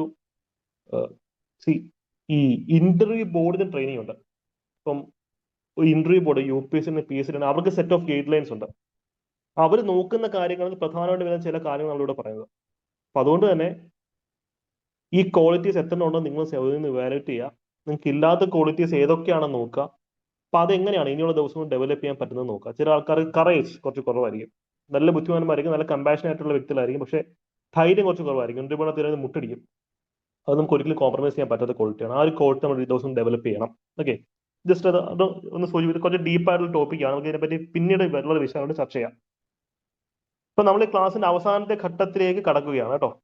അവസാനത്തെ ഘട്ടത്തിലേക്ക് കടക്കുകയാണ്. കുറച്ച് ടെക്നിക്സ് കൂടെ പറഞ്ഞ് ഞാൻ നിങ്ങൾ മൈൻഡ് അപ്പ് ചെയ്യും. പിന്നെ നിങ്ങൾക്ക് ഡൗട്ട്സ് വല്ലതും നിങ്ങൾക്ക് ചോദിക്കാം. ഇവിടെ ടെക്നിക്സ് എന്ന് പറയുമ്പോൾ ഫസ്റ്റ് ടെക്നിക്ക് എന്ന് വെച്ച് കഴിഞ്ഞാൽ സ്ട്രെസ് മാനേജ്മെന്റ് ടെക്നിക്കാണ്. ഇപ്പൊ ഇന്റർവ്യൂ എന്ന് പറയുമ്പോഴത്തേക്കും ആൾക്കാർ ബോധം കെട്ട് വരും. എന്തിനാന്ന് വെച്ചാൽ നമുക്കറിയാം ഏറ്റവും എളുപ്പമാണ് ഇന്റർവ്യൂ ആണ്. പിന്നെ എന്തിനാണ് ഇന്റർവ്യൂവിന് ബോധം കെട്ട് വരുന്നത്? പക്ഷെ ഇന്റർവ്യൂ ഹോളിലേക്ക് കയറുന്നതിന് മുമ്പ് നമ്മുടെ സ്ട്രെസ്സും ആങ്സൈറ്റി ഒക്കെ മാനേജ് ചെയ്യാൻ പറ്റിക്കഴിഞ്ഞാൽ നല്ല എഫക്റ്റീവായിട്ട് നിങ്ങൾക്ക് അത് സെറ്റ് ചെയ്യാൻ പറ്റും. കഴിഞ്ഞ കേരള ബാങ്കിന്റെ ഇന്റർവ്യൂവിന്റെ സമയത്ത് ഒരു കാൻഡിഡേറ്റ്, അദ്ദേഹം ഭയങ്കര ആങ്സൈറ്റി ഉള്ള കാൻഡിഡേറ്റ് ആയിരുന്നു, ഭയങ്കര സ്ട്രെസ്ഫുൾ കാൻഡിഡേറ്റ് ആയിരുന്നു. ഇപ്പം ബോധം കെടുന്നുള്ള രീതിയിലാണ് മോക്ക് ഇന്റർവ്യൂവിന് വന്നിരിക്കുന്നത്. പിന്നെ ഞങ്ങൾ കുറച്ച് എക്സസൈസ് ഒക്കെ പറഞ്ഞു കൊടുത്തു. അദ്ദേഹത്തിന് 13 മാർക്ക്, ഇന്റർവ്യൂവിൽ ഹയസ്റ്റ് സ്കോർ അദ്ദേഹത്തിന് നേടാൻ സാധിച്ചു. ഞാൻ ഈ പറയാൻ പോകുന്ന ടെക്നിക്സ് എന്ന് വെച്ച് കഴിഞ്ഞാൽ പ്രൂവൺ ആണ്. ഇത് നിങ്ങൾക്ക് മര്യാദയ്ക്ക് ചെയ്യാൻ പറ്റിക്കഴിഞ്ഞാൽ നിങ്ങൾ എത്ര പാനിക് അറ്റാക്ക് ഉള്ള വ്യക്തിയാണെങ്കിലും നിങ്ങൾക്ക് സ്ട്രെസ് ഇല്ലാതെ ഇന്റർവ്യൂ അറ്റൻഡ് ചെയ്യാൻ പറ്റും. ഫസ്റ്റ് കാര്യം എന്താണെന്ന് വെച്ച് കഴിഞ്ഞാൽ ഇന്റർവ്യൂ ഡേയുടെ അന്ന് ഇന്റർവ്യൂ റൂമിന് പുറത്ത് നമ്മൾ എന്തായാലും കുറെ സമയം പോസ്റ്റ് ആയിട്ട് ഇരിക്കേണ്ടി വരും. മണിക്കൂറുകളോളം ചിലപ്പോൾ ഇരിക്കേണ്ടി വരും. അതൊരു ഓപ്പർച്യൂണിറ്റിയാണ്. നിങ്ങൾ കുറച്ച് ആങ്സൈറ്റി ഉള്ള വ്യക്തിയാണ്, സ്ട്രെസ് ഉള്ള വ്യക്തിയാണെന്നുണ്ടെങ്കിൽ ആ ഒരു സമയം നിങ്ങൾ നിങ്ങളുടെ മൈൻഡിനെയും ബോഡിയെയും കൂളാക്കാൻ വേണ്ടി യൂസ് ചെയ്യണം. അതിന് ചെയ്യുന്ന ഫസ്റ്റ് ഒരു കാര്യം എന്താണെന്ന് വെച്ച് കഴിഞ്ഞാൽ ബ്രീത്തിങ് തന്നെയാണ്. Breathing exercise. ഒരു ബോക്സ് ബ്രീത്തിങ് എന്നൊരു പരിപാടി ഉണ്ടല്ലേ. 5 സെക്കൻഡ് കൊണ്ട് ശ്വാസം ഉള്ളിലേക്ക് എടുക്കുക, 5 സെക്കൻഡ് ഹോൾഡ് ചെയ്യുക, 5 സെക്കൻഡ് റിലീസ് ചെയ്യുക. ബോക്സ് ബ്രീത്തിങ് ചെയ്യുക. 10 പ്രാവശ്യം ബോക്സ് ബ്രീത്തിങ് ചെയ്യുക. അതിനുശേഷം നിങ്ങൾ വിഷ്വലൈസ് ചെയ്യുക. ഇന്റർവ്യൂ ഹോളിനകത്ത് നിങ്ങളുടെ ഓരോ സ്റ്റെപ്പും വളരെ കോൺഫിഡന്റ് ആയിട്ട് നിങ്ങൾ ഡോർ തുറക്കുന്നു, ഇന്റർവ്യൂ ഹോളിലേക്ക് കയറുന്നു, അവരുടെ പെർമിഷൻ നിങ്ങൾ ഇരിക്കുന്നു, ഇന്റർവ്യൂ ബോർഡ് ചോദ്യങ്ങൾ ചോദിക്കുന്നു, അതിനൊക്കെ നിങ്ങൾ വളരെ ബ്യൂട്ടിഫുൾ ആയിട്ടുള്ള ഉത്തരങ്ങൾ കൊടുക്കുന്നതായിട്ട്, ഇന്റർവ്യൂ ബോർഡിനെ നിങ്ങളെ ഇഷ്ടപ്പെടുന്നതായിട്ട് നിങ്ങൾ വിഷ്വലൈസ് ചെയ്യാം. ചുമ്മാ വിഷ്വലൈസ് ചെയ്തിട്ട് കാര്യമില്ല, നിങ്ങൾ വിശ്വസിക്കണം. അപ്പൊ ഇന്റർവ്യൂ ബോർഡിനെ ഇംപ്രസ് ചെയ്ത് കഴിയുമ്പോൾ നമുക്കൊരു ഹാപ്പിനെസ് കിട്ടുമല്ലോ. അത് നമ്മൾ അവിടെ റീക്രിയേറ്റ് ചെയ്യണം. ഇത്ര ചെയ്ത് കഴിയുമ്പോൾ തന്നെ നമ്മൾ കൂളാവും. ബിക്കോസ് ഇന്റർവ്യൂ ബോർഡ് ഭയങ്കര ഫ്രണ്ട്ലി ആയിരിക്കും. പൊതുവെ ഇന്റർവ്യൂ ബോർഡ് എല്ലാവരും വളരെ കോഡിയലാണ്, വളരെ ഫ്രണ്ട്ലി ആണ്, വളരെ മനസാക്ഷിയുള്ള ആൾക്കാരാണ്. അത്ര പ്രശ്നം അല്ലെങ്കിൽ നിങ്ങളിങ്ങനെ മുൾമുനയിൽ നിൽക്കുന്ന ഇന്റർവ്യൂ ബോർഡുകൾ അങ്ങനെ ഇല്ല. അപൂർവം ഉണ്ടെങ്കിലേ ഉള്ളൂ. അതുകൊണ്ട് നിങ്ങളെ സ്ട്രെസ്ഡ് ആക്കുന്നത് നിങ്ങളാണ്, ഇന്റർവ്യൂ ബോർഡ് അല്ല. ഒരു മോളെ കുറിച്ച് വളരെ സോഫ്റ്റ് ആയിട്ടായിരിക്കും സംസാരിക്കുക. നിങ്ങളാണ് നിങ്ങളെ സ്ട്രെസ്ഫുൾ ആക്കി എല്ലാം ചളമാക്കുന്നത്. ഓക്കെ, സോ അത് വേണ്ട. നിങ്ങൾ വളരെ കൂളായിട്ട് നിങ്ങൾ എന്താ പറയുക, take care of your self like A baby. ഇപ്പൊ നിങ്ങൾക്ക് ഒരു കുഞ്ഞുണ്ടെങ്കിൽ നിങ്ങൾ ആ കുട്ടി എങ്ങനെ ട്രീറ്റ് ചെയ്യും? ഇങ്ങനെ സ്ട്രെസ്ഫുൾ ആക്കില്ല, അതിനെ വളരെ പാമ്പർ ചെയ്തല്ലേ കൊണ്ടുപോകാം. ഇന്റർവ്യൂ ഡേയുടെ അന്ന് നിങ്ങൾ അങ്ങനെ തന്നെ നിങ്ങൾ ട്രീറ്റ് ചെയ്യണം. വളരെ കൂളായിട്ട് ലെറ്റ് ഗോ ചെയ്തിട്ടിരിക്കുക. പ്രോപ്പർ സ്ട്രെസ് ബ്രീത്തിങ് എക്സസൈസ് പ്രോപ്പറായിട്ട് ചെയ്യുക. ഓക്കെ, നിങ്ങൾ ദൈവവിശ്വാസി ആണെന്നുണ്ടെങ്കിൽ നിങ്ങൾ ആ വിശ്വസിക്കുന്ന ഡയറ്റ് ചെയ്യുക, മനസ്സ് സങ്കല്പിക്കാവുന്നതാണ്. ലെറ്റ് ഗോ ചെയ്തിട്ട് അവിടെ ഇരിക്കുക. ഓക്കെ, ഈ എക്സ്പെക്ടേഷൻ കൂടുമ്പോഴാണ് പ്രശ്നമാകുന്നത്. അല്ലെങ്കിൽ ഇന്റർവ്യൂ ബോർഡൊക്കെ എന്നെ ഇഷ്ടപ്പെടും, ഇന്റർവ്യൂ ബോർഡിനെ വഴക്ക് പറയുമെന്ന് ഒക്കെയുള്ളതാണ് പല ആൾക്കാരുടെ ചിന്ത. അങ്ങനൊന്നും ഇല്ല. ഇന്റർവ്യൂ ബോർഡിന് നിങ്ങളുടെ ഒരു ബെസ്റ്റ് വെർഷനെ കണ്ടെത്താനാണ് അവർ ശ്രമിക്കുന്നത്. അവർക്കറിയാം നിങ്ങളെ സ്ട്രെസ് ഫ്രീ ആക്കി കൂളാക്കി നിർത്തിയാൽ മാത്രമേ നിങ്ങളുടെ ബെസ്റ്റ് വെർഷൻ പുറത്ത് വരുള്ളൂ എന്നുള്ളവരെ അവർക്കും അറിയാം. അതുകൊണ്ട് തന്നെ അവർ അതിനുള്ള സാഹചര്യമായിരിക്കും ഒരുക്കാൻ പോകുന്നത്. നിങ്ങളായിട്ട് നിങ്ങളെ സ്ട്രെസ് ആക്കാതിരുന്നവർ. പിന്നെ മറ്റൊരു ടെക്നിക്ക് എന്ന് വെച്ച് കഴിഞ്ഞാൽ PMR എന്ന് പറയും. PMR, progressive muscular relaxation. നിങ്ങൾക്ക് സ്ട്രെസ് ഇപ്പോഴല്ല എപ്പം വരികയാണെങ്കിലും ബ്രീത്തിങ് എക്സസൈസ് ഒക്കെ ചെയ്തിട്ട് എന്ത് ചെയ്യണം? നിങ്ങളുടെ ഫിസ്റ്റ് നല്ല ടൈറ്റ് ആയിട്ട് സ്ക്യൂസ് ചെയ്യുക. അതാണ് പ്രോഗ്രസീവ് മസിൽ ടൈറ്റ് ആയിട്ട് സ്ക്യൂസ് ചെയ്യുക, പിന്നെ പെതുക്കെ റിലീസ് ചെയ്യുക. പിന്നെ ടൈറ്റ് ആയിട്ട് സ്ക്യൂസ് ചെയ്യുക, പെതുക്കെ റിലീസ് ചെയ്യുക. ഒരു ബോൾ ഉണ്ടല്ലോ, സോഫ്റ്റ് ബോൾ, അതുണ്ടെങ്കിൽ അത്രയും നല്ലത്. അതല്ലെങ്കിൽ വെറുതെ ചെയ്താലും മതി. അതിനുശേഷം നിങ്ങളുടെ ചെസ്റ്റ്, നിങ്ങളുടെ ഷോൾഡേഴ്സ്, നിങ്ങളുടെ ലെഗ് മസിൽസ് അതൊക്കെ ഇങ്ങനെ പെതുക്കെ ടൈറ്റ് ആയിട്ട് സ്ക്യൂസ് ചെയ്യുക, പെതുക്കെ റിലീസ് ചെയ്യുക. ഭയങ്കരമായിട്ട് നമ്മുടെ എന്താ പറയാ, sympathetic nerve system, parasympathetic nerve system ഒക്കെ ഒപ്റ്റിമൈസ്ഡ് ആവും. ഇതൊക്കെ പ്രൂവൺ ടെക്നിക്സ് ആണ്. സൈക്കോളജിസ്റ്റുകൾ തെറാപ്പിയിൽ യൂസ് ചെയ്യുന്ന ടെക്നിക്സ് ആണ്. നിങ്ങൾക്ക് അതൊക്കെ അവിടെ പയറ്റാവുന്ന. Interview day, it should be your day. കാര്യം നിങ്ങളെ മാർക്ക് ബൂസ്റ്റ് ചെയ്യാൻ, റാങ്ക് ബൂസ്റ്റ് ചെയ്യാൻ ഇതിനേക്കാൾ നല്ലൊരു അവസരം ഒരിക്കലും കിട്ടാൻ പോകുന്നില്ല. അപ്പൊ അതുകൊണ്ട് തന്നെ എന്ത് ചെയ്തിട്ടാണെങ്കിലും മൈൻഡും ബോഡിയും കൂളാക്കിയിട്ട് മാത്രമേ ഇന്റർവ്യൂ ഹോളിലേക്ക് കയറാവും. ഓക്കെ, ഇനി നിങ്ങൾ മനസ്സിലാക്കുന്ന മറ്റൊരു കാര്യം, ഞാൻ തുടക്കത്തിൽ പറഞ്ഞു, നിങ്ങളൊരു ബെസ്റ്റ് വെർഷൻ കണ്ടെത്തണമെങ്കിൽ നിങ്ങളെ കൂളാക്കി നിർത്തണം. That's true. പക്ഷെ നിങ്ങളുടെ വേഴ്സ്റ്റ് വെർഷനോ, അത് കണ്ടെത്തണമെങ്കിൽ നിങ്ങൾ സ്ട്രെസ്ഫുൾ ആകണം. ഇപ്പോൾ ഒരു യഥാർത്ഥ ലീഡർ എപ്പോഴും എമർജ് ചെയ്യുന്നത് സ്ട്രെസ്ഫുൾ സിനാരിയോയിൽ, ചലഞ്ചിങ് ടൈംസിലാണ് പറയും. അപ്പൊ PSCക്ക് അതും ചെക്ക് ചെയ്യണം നിങ്ങളെ. അതുകൊണ്ട് തന്നെ നിങ്ങളെ at one point of time interview board ചെറുതായിട്ടൊന്ന് സ്ട്രെസ്ഫുൾ ആകും. 99% ഓഫ് ദ ടൈം അവർ കൂൾ ആണെങ്കിൽ ചിലപ്പോൾ 1% ഓഫ് ദ ടൈം അവരെന്ത് ചെയ്യും, നിങ്ങൾക്ക് ഒരിക്കലും ആൻസർ ചെയ്യാൻ പറ്റാത്ത ചോദ്യങ്ങൾ ചോദിക്കും. അല്ലെങ്കിൽ നിങ്ങളിപ്പോൾ എത്ര പഠിച്ചിട്ട് പോയാലും നിങ്ങൾക്ക് അറിയാത്ത ചോദ്യങ്ങൾ ഉറപ്പായി ഇന്റർവ്യൂ ബോർഡിൽ നിന്ന് വന്നിരിക്കും. നിങ്ങളെ ഉത്തരം മുട്ടിക്കുക എന്നുള്ളത് ഇന്റർവ്യൂ ബോർഡിന്റെ പർപ്പസ് ആണ്. ബിക്കോസ് സ്ട്രെസ്ഫുൾ സിനാരിയോയിലാണ് നമ്മുടെ യഥാർത്ഥ പൊട്ടൻഷ്യൽ പുറത്തുവരുന്നത്. അത് അവർക്ക് ചെക്ക് ചെയ്യണം. അത് അവർക്ക് they want to check how sharp you are under stress. അല്ലെങ്കിൽ നിങ്ങൾക്ക് സ്ട്രെസ്ഫുൾ സിനാരിയോയിൽ പെർഫോം ചെയ്യാൻ പറ്റുന്ന ഒരു വ്യക്തിയാണോ അതോ ബോധം കെട്ട് വീഴുമോ, അതൊക്കെ നോക്കണം. അപ്പൊ അതിനുവേണ്ടി അവർ യൂസ് ചെയ്യുന്ന ടാക്ടിക്സ് അതാ. എന്ത് ചെയ്യും, ഒന്നുകിൽ ബാക്ക് ടു ബാക്ക് റാപ്പിഡ് ഫയറുകൾ ചോദ്യങ്ങൾ ചോദിക്കും, അതല്ലെങ്കിൽ നിങ്ങൾക്ക് അറിയാത്ത ചോദ്യങ്ങൾ ചോദിക്കും. അപ്പൊ ഇങ്ങനെയൊക്കെ സിറ്റുവേഷൻ വന്നു കഴിഞ്ഞാൽ കൂളായിട്ട് ഹാൻഡിൽ ചെയ്താൽ മതി. ഇവിടെ ഒക്കെ നിങ്ങൾക്ക് യൂസ് ചെയ്യാൻ പറ്റുന്ന ഒരു ടെക്നിക്ക് 3 സെക്കൻഡ് പോസ് ആണ്. ചോദ്യം വന്നു കഴിഞ്ഞാൽ 3 സെക്കൻഡ് പോസ് ചെയ്തതിനു ശേഷം മാത്രമേ ആൻസർ പറയാവൂ. ഇപ്പോൾ 3 സെക്കൻഡ് പോസ് ചെയ്യുമ്പോൾ നമുക്ക് അറിയാവുന്ന ചോദ്യമാണ്, ഉത്തരങ്ങൾ മനസ്സിലേക്ക് വരും. അറിയാത്ത ചോദ്യങ്ങൾ പറയാം, സാർ മാം എനിക്ക് ഒരു ഉത്തരം അറിയില്ല, ഞാൻ ഇന്ന് തന്നെ പോയി ഇത് പഠിച്ചോളാം, ഞാൻ ഇന്ന് തന്നെ റിവിഷൻ നടത്തിക്കോളാം, അതിനെപ്പറ്റി ഞാൻ അപ്ഡേറ്റഡ് ആവുന്നതാണ്, റിയലി സോറി അത് ഞാൻ പഠിച്ചിരുന്നില്ല, ഞാൻ നോക്കേണ്ട ഒരു പോർഷൻ ആയിരുന്നു, ഞാൻ ഉറപ്പായും പഠിക്കുന്നതായിരിക്കും. അതൊരു അഷുറൻസ് ഇന്റർവ്യൂ ബോർഡിന് കൊടുത്താൽ മതി. ചിലപ്പോൾ റാപ്പിഡ് ഫയർ പോലെ ബാക്ക് ടു ബാക്ക് ചോദ്യങ്ങൾ വരികയാണെങ്കിലോ നിങ്ങൾ അവിടെ ഓരോ ചോദ്യത്തിന് ശേഷം ഒരു 3 സെക്കൻഡ് പോസ് എടുത്തോളൂ, കുഴപ്പമില്ല. ഓക്കെ, ഇപ്പൊ നമുക്ക് കൂളായിട്ട് ആൻസർ ചെയ്യാൻ പറ്റും. സോ അറിയാത്ത ചോദ്യങ്ങൾ വരും, അത് നമ്മൾ ഹാൻഡിൽ ചെയ്യുകയും ചെയ്യും. ഇവിടുന്ന് മാർക്ക് അടിച്ചെടുക്കും. അറിയാത്ത ചോദ്യങ്ങൾ വന്നു കഴിഞ്ഞാൽ നമുക്ക് അവിടുന്ന് മാർക്ക് ഫെച്ച് ചെയ്യാൻ പറ്റുമെന്നാണ് ഞാൻ പറയുന്നത്. മനസ്സിലായല്ലോ? Just prove them that you can perform under stress. കാര്യം അത്രയും വലിയൊരു പോസ്റ്റിലേക്കാണ് നിങ്ങൾ ഓരോരുത്തരും പോകുന്നത്, അല്ലെ? IAS വരെ ഫ്യൂച്ചറിൽ കൺസിഡർ ചെയ്ത് കിട്ടുന്ന പോസ്റ്റാണ്, സാധ്യതയുള്ള പോസ്റ്റുകളാണ് സെക്രട്ടേറിയറ്റ് അസിസ്റ്റന്റ്, കേസും എല്ലാം. അപ്പൊ ആ ഒരു പവർഫുൾ പോസ്റ്റിലേക്ക് പോകുമ്പോൾ നിങ്ങൾക്ക് പ്രഷറിന്റെ അണ്ടറിൽ പെർഫോം ചെയ്യാൻ പറ്റും എന്നവർ ചെക്ക് ചെയ്യും. സ്വാഭാവികമാണ്, നിങ്ങൾ പെർഫോം ചെയ്താൽ മതി. ഓക്കെ, അതാണ് ഈ ഒരു കേസ് എനിക്ക് പറയാനുള്ളത്. കുറെ കാര്യങ്ങൾ പറയണം, നമുക്ക് എല്ലാം ഒന്നും ഈ ഒരു വീഡിയോയിൽ പറയാനുള്ള സാഹചര്യം ഇല്ല. പിന്നെ ഈ ഒരു പ്ലേലിസ്റ്റ് നമ്മുടെ യൂട്യൂബ് ചാനലിനകത്ത് ഇന്റർവ്യൂ ട്രെയിനിങ് പ്ലേലിസ്റ്റ് കൊടുത്തിട്ടുണ്ട്. PSC UPSCയുടെ പ്ലേലിസ്റ്റുകൾ. അതിന് നമ്മൾ കുറച്ച് വീഡിയോസിന്റെ അഡീഷണൽ കൊടുത്തിട്ട് ജസ്റ്റ് ഒന്ന് കണ്ടു നോക്കുക, സമയമുള്ള ആൾക്കാർ അത് കണ്ടു നോക്കുക. പിന്നെ നമ്മളത് ഒരു ഫ്രീ പ്രോഗ്രാമാണ്, നോ ഫീസ് അറ്റ് ഓൾ. പല ആൾക്കാരും പിന്നെ ചോദിക്കുന്നുണ്ട്, വി ആർ റിപ്പീറ്റിംഗ്. നിങ്ങൾക്ക് പ്രോഗ്രാം അറ്റൻഡ് വർത്തായിട്ട് തോന്നുകയാണെങ്കിൽ മാത്രം നിങ്ങൾക്ക് താല്പര്യമുള്ളൊരു ഫീസ് ഏതൊരു ചാരിറ്റിക്ക് വേണ്ടി ഡൊണേറ്റ് ചെയ്യാവുന്നതാണ്, ഓഫ് യുവർ ചോയ്സ്. അതിന്റെ സ്ക്രീൻഷോട്ട്സ് ഒന്നും നമുക്ക് അയച്ചു തരുകയും വേണ്ട, ഇറ്റ്സ് യുവർ ചോയ്സ്. മറ്റൊരു രീതിയിലുള്ള ഫീസും ഇതിനകത്ത് ഉണ്ടായിരിക്കുന്നതല്ല. ഈ പ്ലേലിസ്റ്റ് മസ്റ്റായിട്ട് കണ്ടിരിക്കുക. അപ്പൊ ഇത്രയാണ് ഈ ഒരു വീഡിയോ അല്ലെങ്കിൽ ചുരുക്കി നിങ്ങൾക്ക് പറയാനുള്ളത്. ബാക്കി കൂടുതൽ കാര്യങ്ങൾ എന്ത് ചെയ്യും, നമുക്ക് ബാച്ചിൽ ഡിസ്കസ് ചെയ്യാം. ഒരു ക്ലാസ്സിൽ നമുക്ക് ഡിസ്കസ് ചെയ്യാൻ പറ്റുന്ന കാര്യത്തിന് പരിമിതി ഉണ്ട്.